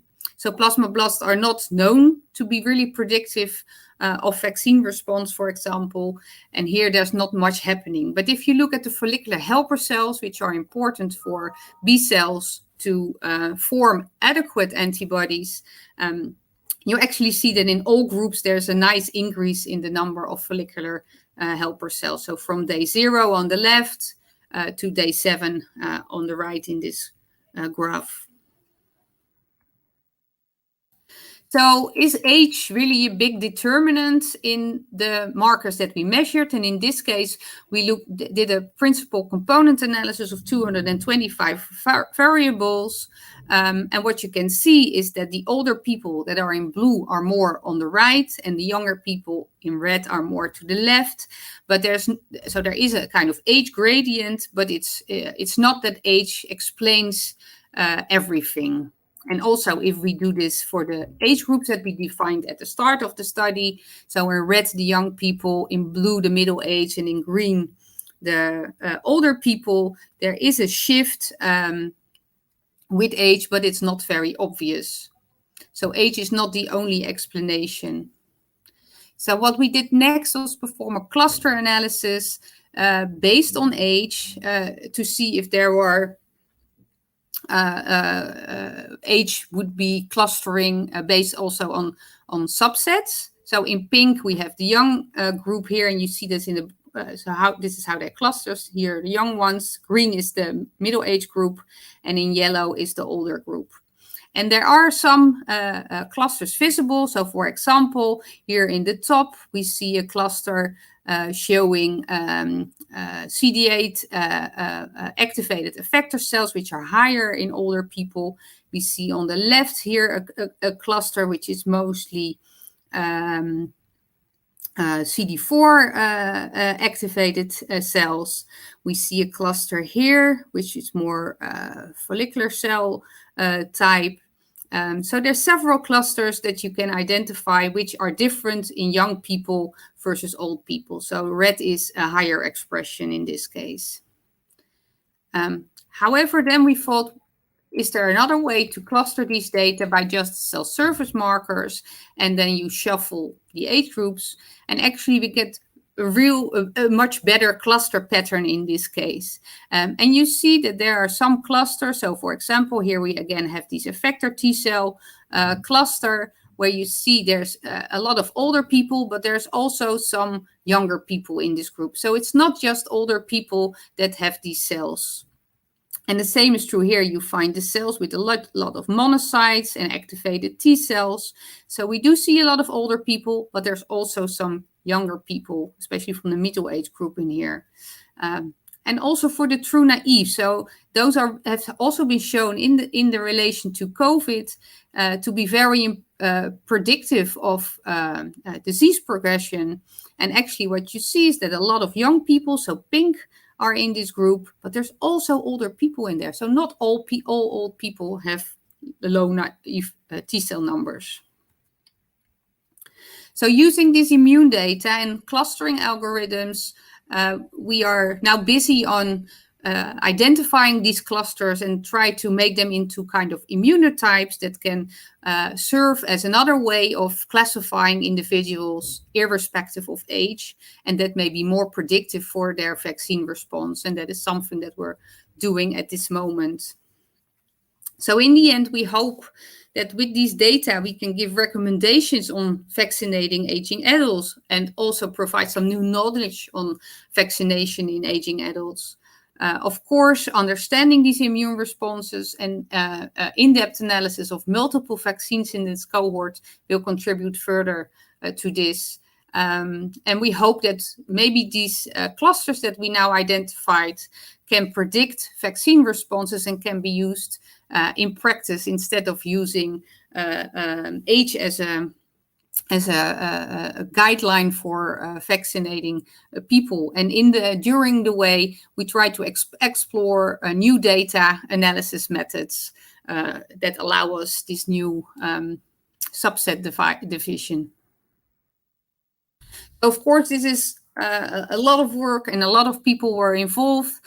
This is a picture of the full consortium, and the names of the people are the people that worked in the lab, that performed the clinical studies, and of course all work package 2 participants that contributed their knowledge to the design of the study and the workup of the study. If you want more information on the VITAL project, you can always also visit our website or contact us through email, and we will be happy to give you more information.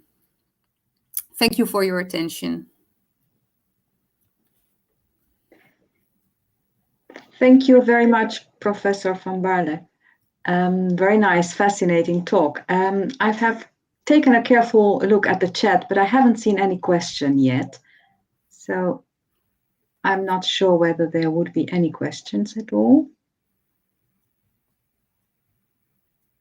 I'm happy to take any question.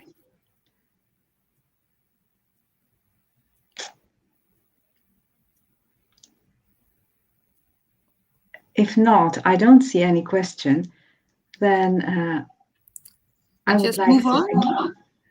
Yes. Yeah, I think we just move on to Aura's talk. She will be. She already introduced herself, so that I don't have to do anymore. And Aura is the work package lead of work package 4, which is involved in communication and education of healthcare professionals in the vital cohort. And I'll give the floor to Aura now. Trying to share. Let me see if that is already.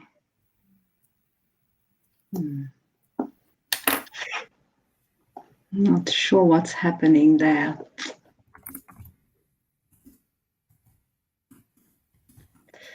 This technique is try to share again.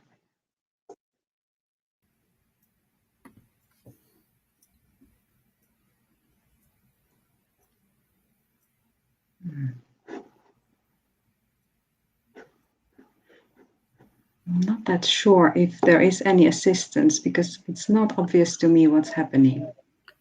Share, you have to click the box, share screen. I do, yeah. Yeah.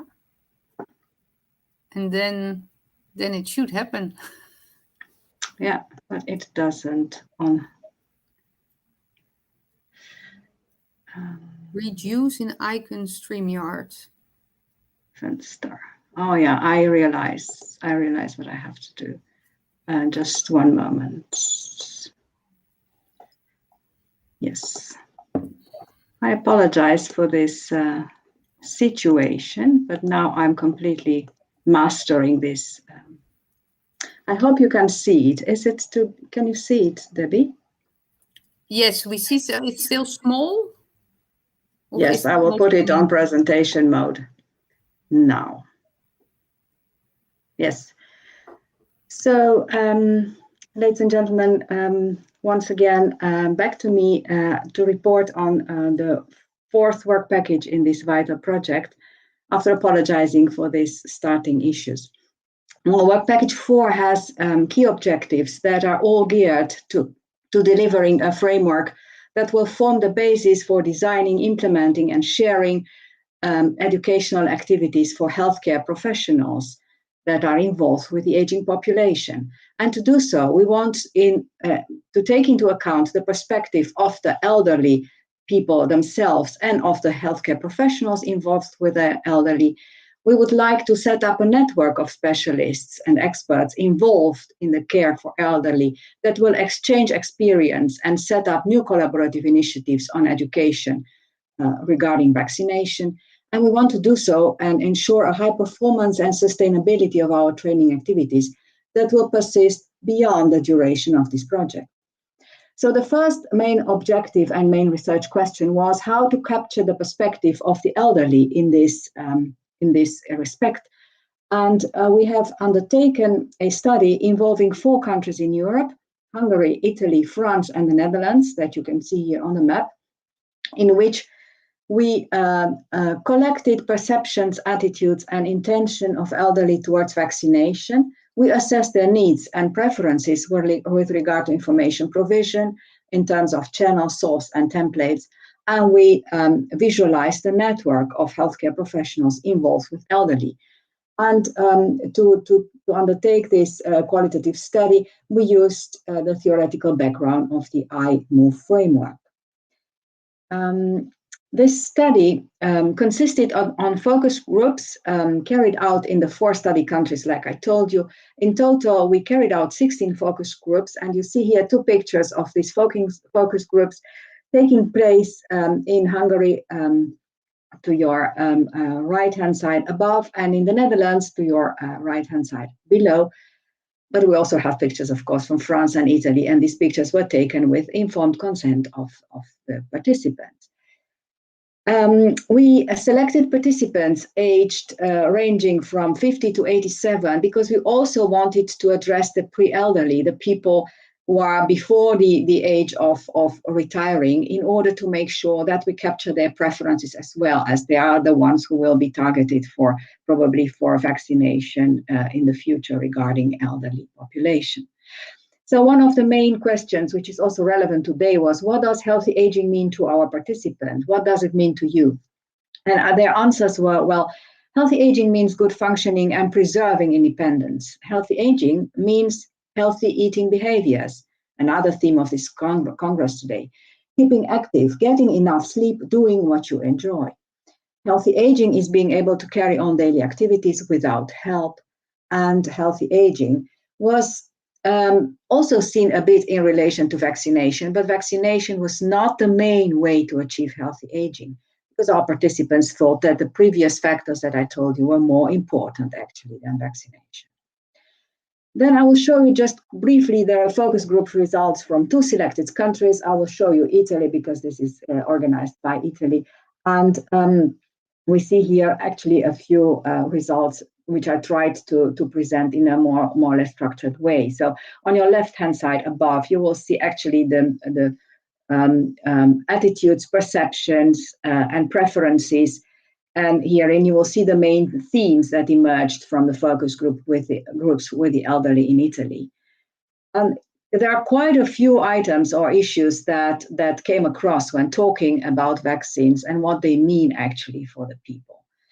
Below on your left-hand side, you will see actually their preferences with respect to information needs in terms of content, in terms of the form they want the information to be delivered, but also in terms of the persons they expect the information to be delivered from.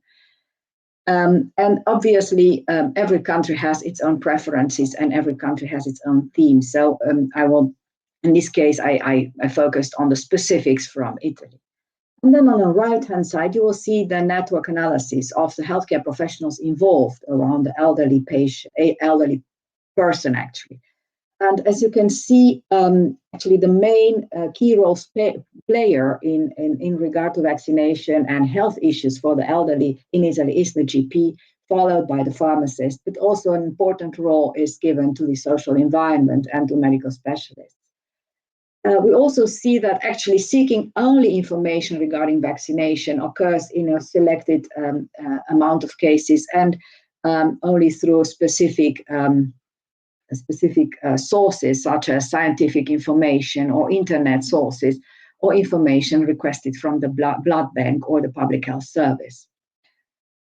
So this network shows us actually that the patient is central to the information seeking behavior and will address questions or issues that the person has to a variety of healthcare professionals, but mainly to the GP. When we look in France, we see a total different picture.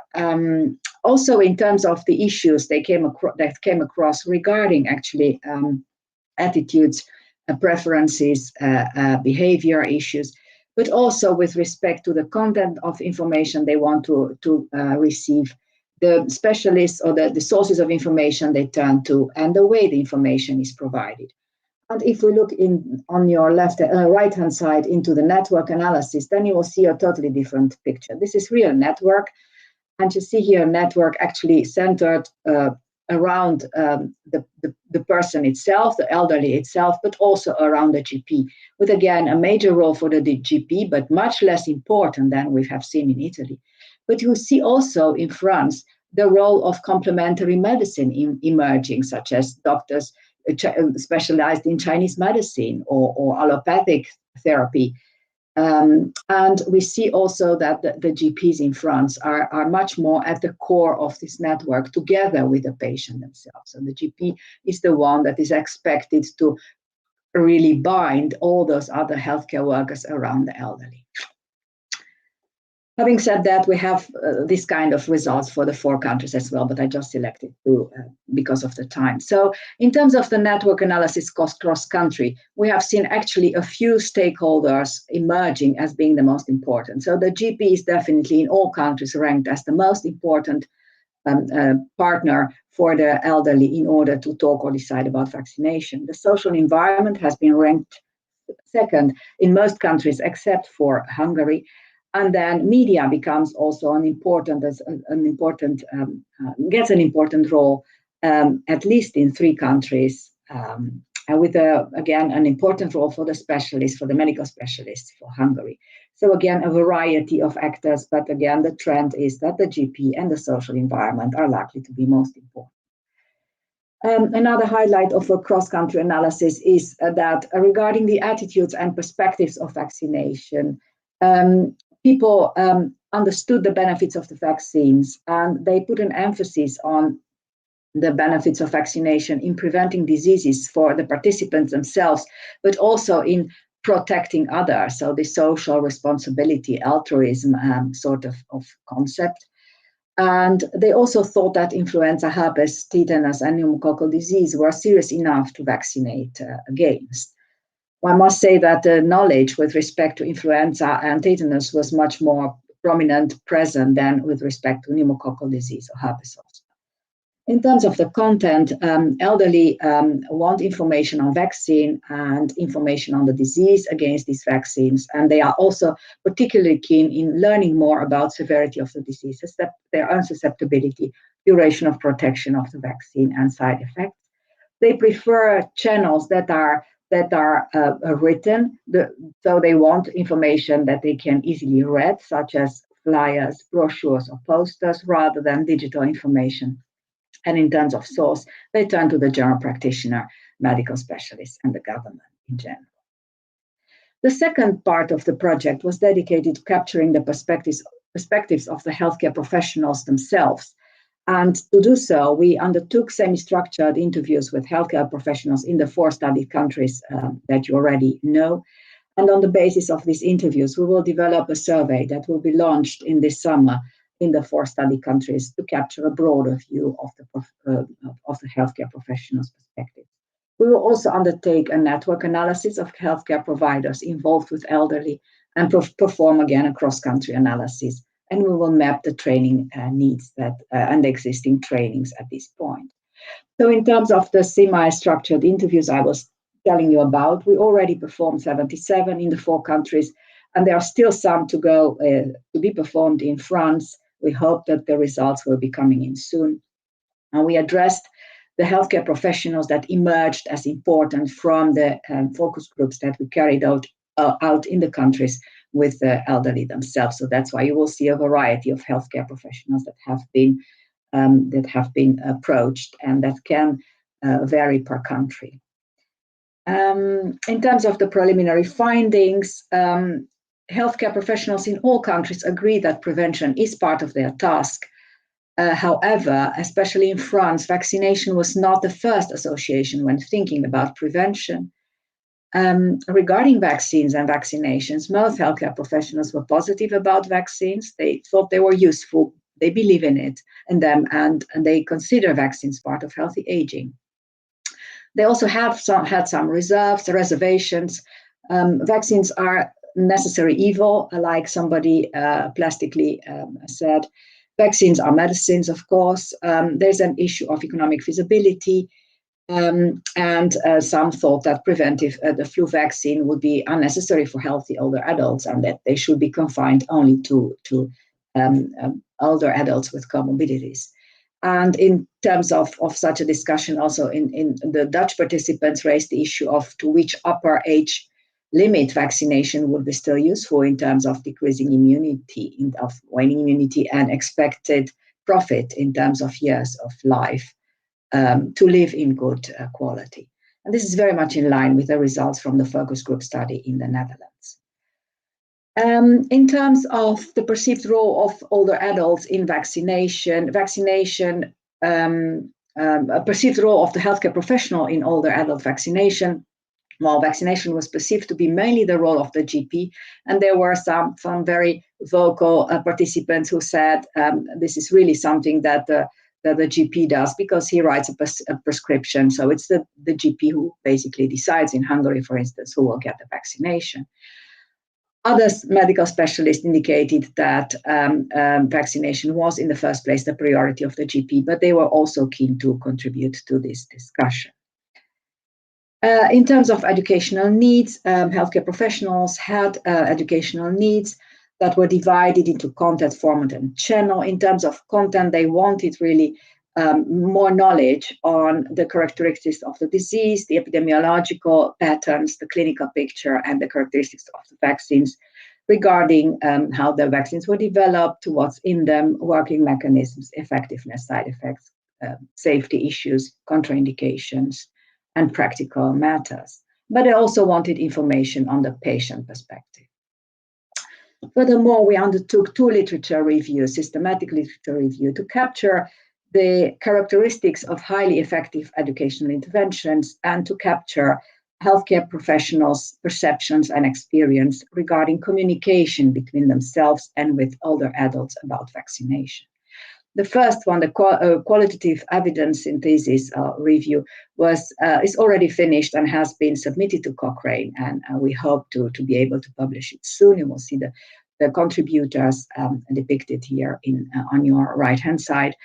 And there were 11 qualitative studies which we could incorporate in this study, in this review. They all came from high-income countries. They focused on different healthcare workers in a range of settings, and they focused on different types of vaccines. And the main findings were really that healthcare professionals reported that older adults asked about vaccination to different extents, which ranged from not asking at all to a great demand for information. And when the topic of vaccination was discussed, healthcare workers described a lack of information, misinformation, fears, and concerns about vaccines among older adults.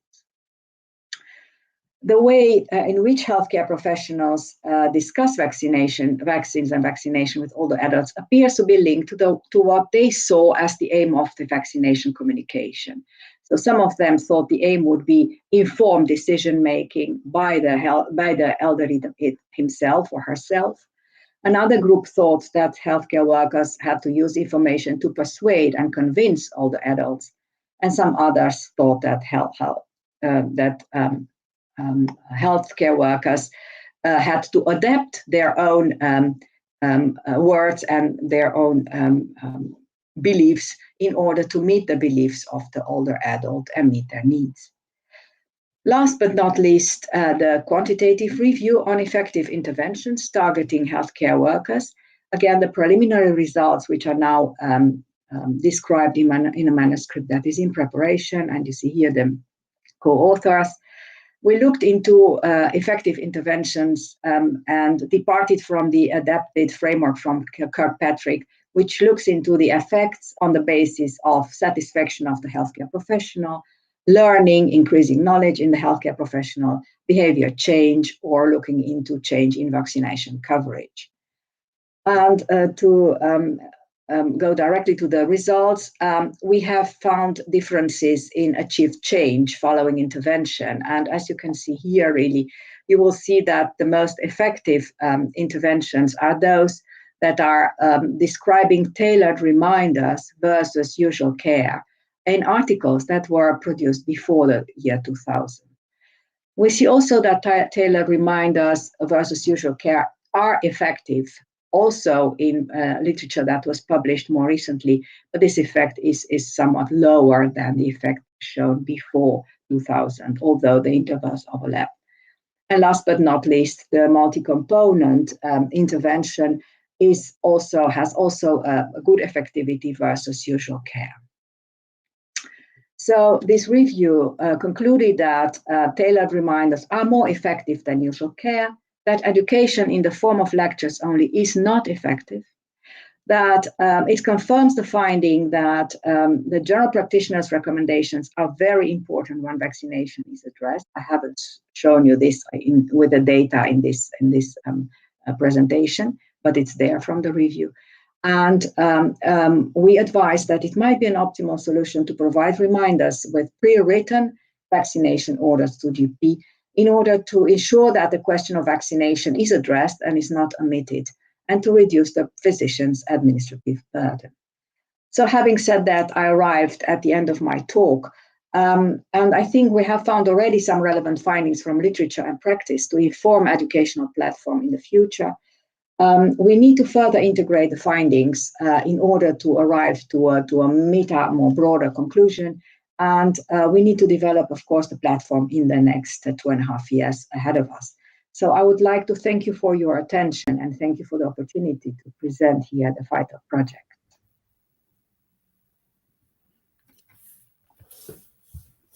Thank you for this very clear overview and all the different aspects that you already tackled in the 2 years that the project is running. So I think these two perspectives are so very important. Nothing popped up in the chat, so I don't know if people want to still ask a question. Now is your chance. Otherwise, I will do one brief question. I don't see anything happening yet. Aura, do you have an idea of whether the COVID pandemic changed the perspective of either the elderly or the healthcare professionals? Definitely, in the elderly, we have also carried out focus groups in the Netherlands, which I haven't shown here, regarding the COVID vaccination, and there was an enormous agreement that vaccination was the way out of this pandemic, and it also enlarged this opinion versus flu vaccine. So people were very, very keen to get those flu vaccines, as they understood that might be a way to protect themselves from becoming ill and going to hospitals and becoming infecting. So you see this I would say, cross-reactivity between what people expect due to COVID and what they also translate to other vaccinations. Nice. Okay, thanks. Thanks very much, Professor Steven, Professor Dambarle. The VITAL project is it's very important. And thanks very much for presenting that to our meeting. Thanks again, and get in touch for future collaboration. It was an honor to have you both at our congress. Thanks very much again. Yeah, thank you. Thanks. So thanks again to all the speakers, and it's an honor to present the last session of our congress today, and we have another project to present, and actually the next project is the project that was the winner of the 2021 WSIS Healthy Aging Prize, and actually the presenter is a good friend of mine that many of you may know him. Is Professor Jan Philp.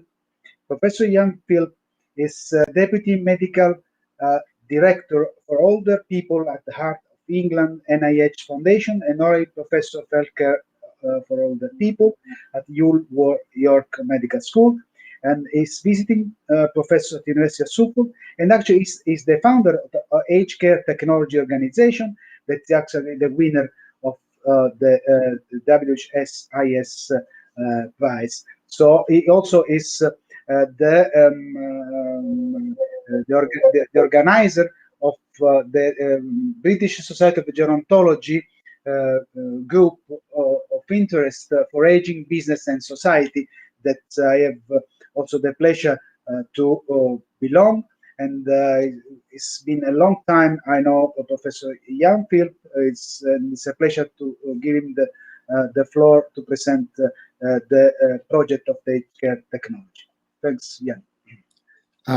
Thank you so much, Mario. It's a great pleasure and an honor to join this forum. It's been tremendous with your twin focus on nutrition and vaccination. I can't think of two more topical subjects to be discussing at the moment. So and it's very kind of you to give me the opportunity to share with you the reasons why Aged Care Technologies and the ACT assessment tool won this United Nations inaugural prize for our potential to have a positive impact on healthy aging globally.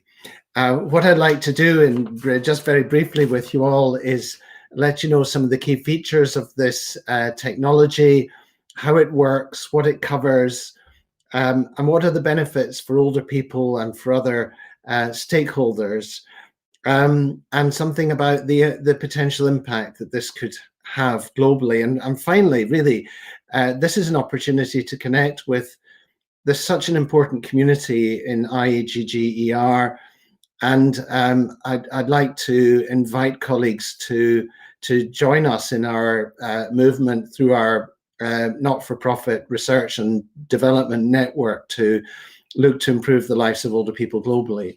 So I'm going to screen share. Just take me a second.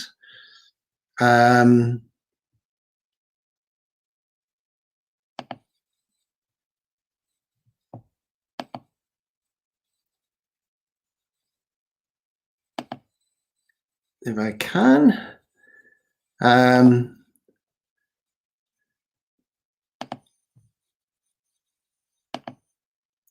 So, there we go. Can you see this?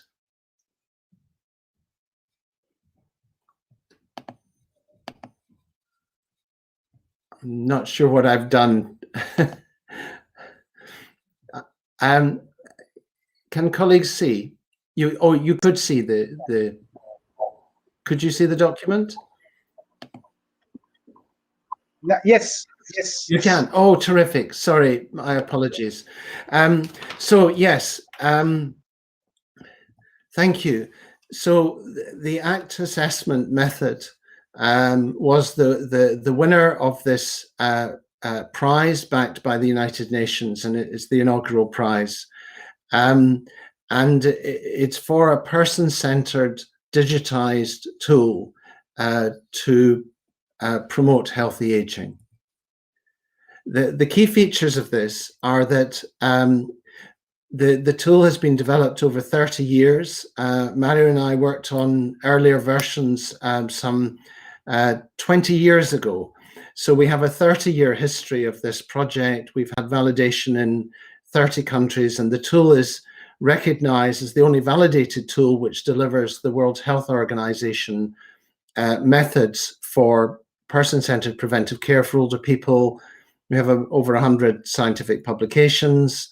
But recently, I've tried to encourage uptake of this approach through a business model with Aged Care Technologies. And the tool has been digitized for ease of access, ease of use, and ease of uptake at scale. But we also make this tool available without royalties to the research community and to charities to support work with older people. And alongside the tool, we have accredited training for assessors in using the tools in a way that promotes really effective outcomes with older people.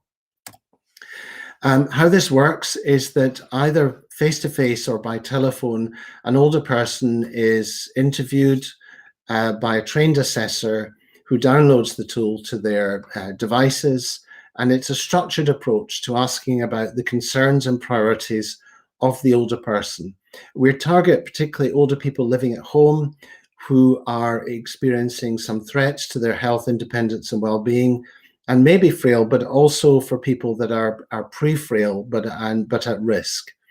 And then we have we create a care plan that's based on the priorities of the things that the older person wants support with. We use locally available resources, signposting the older person to the resources or referring them to services, and we follow up at 3 months normally after the assessment to measure outcomes, track changes in health status, and continue a cycle of interventions. And with the digitization process, we're able to extract population data that gives us insight into what are the concerns and the priorities of older people. This is an example of the screenshot, shows how easy it is to use. You click on the buttons, you fill things in. We cover a total of 56 items. The assessment takes between 20 minutes and an hour, depending how long you want to engage in a conversation with the older person. We know we get great satisfaction from older people. They don't tire of the assessment. In fact, most older people are very happy to have the conversation. But we can train assessors who don't have to be professionally qualified to do these assessments. The 56 items include a question about whether the older person is up to date with their vaccinations. And we have 6 questions that relate to the nutritional status of the older person, which is such an important part of healthy aging. This is a testimonial from a user. Hi, my name is John Hamlin. I'm 74 years of age. And about 1.5 years ago, I was asked to take the ACT assessment test as part of a project we were working on here. I read up on the test and saw that it, among other things, produced a really good self-evaluation report that could be used by each of us. At the time, I was feeling stressed. I had some medical issues. I wasn't happy with my health, and I thought it might be good to take this test. I took the test, and the results were quite amazing in terms of clearly identifying that my main issues were weight, overall health, the amount of medication I had to take, and the amount of stress that I felt as a result of this. As a result, I attacked these problems, addressed them primarily myself with some assistance, and over the course of the last year, I've managed to shed 65 pounds, completely change my diet. I was on blood pressure pills, stomach pills, and a puffer 4 times a day at the time I started this. Now I am on no medication of any kind. I've improved my diet. My health feels much better. I have much less stress. And I'm really happy with myself and proud of the way I've changed. I don't owe this entirely to the ACT assessment, but it was certainly the primary factor. I hope you try it and enjoy it as well. John is also the chair of Age Well Group in the Eastern Seaboard of Canada, and he's developed a living lab, if you like, working with older people to develop new technologies, but was a user of the ACT assessment. I thought I'd just show you the sort of concerns that are raised by older people. Globally, the most commonly reported concern is loneliness. Up to 58% of older people in some populations. These are some of the other top reported concerns. Help with housework, poor sleep. Interesting that connected to the previous European project where older people themselves defined healthy aging as including good sleep. Mobility issues, of course, and really worrying a large proportion of older people feeling that they are a burden, which is one reason why older people underreport their needs. They don't want to feel that they're bothering people or the service, and yet there are so many needs that can be met and met using locally available low-cost resources. So we know the benefits of our approach are that we deliver a person-centered preventive care plan which addresses the things which matter the most to older people. We're able to mobilize community assets to meet needs, and we found that wherever you are in the world, including very poor communities such as in rural Uganda, where we ran a national project, it is possible to access some resources to meet the things which matter to older people. We also generate risk profiles for falls and other adverse outcomes that could be used to target preventive programs. And we get these data that describe patterns of population need, including, because of the demographic information we collect, we can look at socioeconomic variables, and we can help ensure that we address health inequalities and target populations of older people that are traditionally hard to reach. Our mission is to improve the lives of 100 million older people globally by 2030 through our global networks.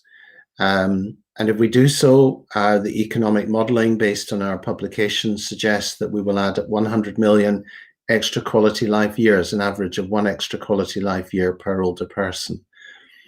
And through an extension of healthy active life and a compression of morbidity, this would translate to a $45 trillion reduction in long-term care costs globally.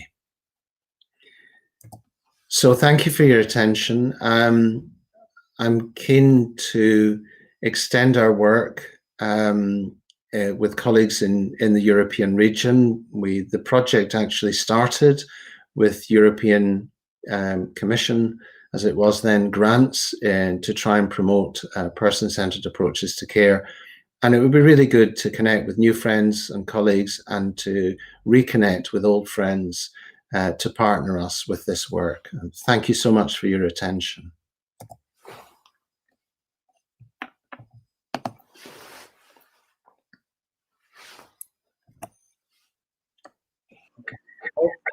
Thanks, Jan. This one a very well-deserved prize. We all know the way you've been working all this year on comprehensive assessment, and this is actually an easy and person-centered assessment, and the IAGG-ER will definitely collaborate with you in the development of this assessment. So thanks very much. It was actually a pleasure to have you here to present the ACT assessment. So we are at the end of a wonderful day, and I want to thank all the speakers of this afternoon. And tomorrow we have another exciting day.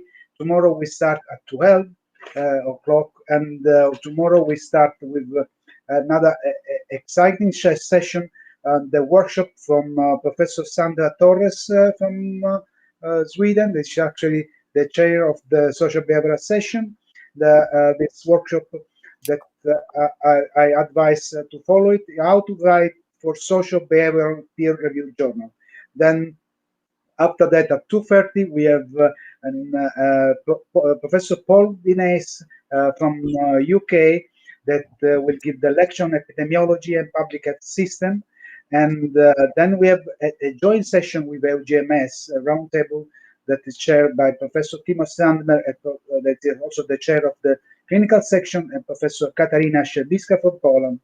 And the participant will be Professor Alfonso Cud, Yento from Spain, and Professor René Rizzoli from Switzerland, two very well-known professors. Then we have another very important session, the biological session, and the Professor Suresh Ratan is the chair of the biological section of IAGG-ER, will present Hormesis role of intermittent fasting in aging, and this will be chaired by Professor Cavinson. It's the treasurer of the session of our association. That will the video build section and the European project session before the end at 5:15 today. We are in perfect time, and I want to thank all the speakers also for ending in perfect time. So have a nice evening, and see you tomorrow at 12. Thanks very much.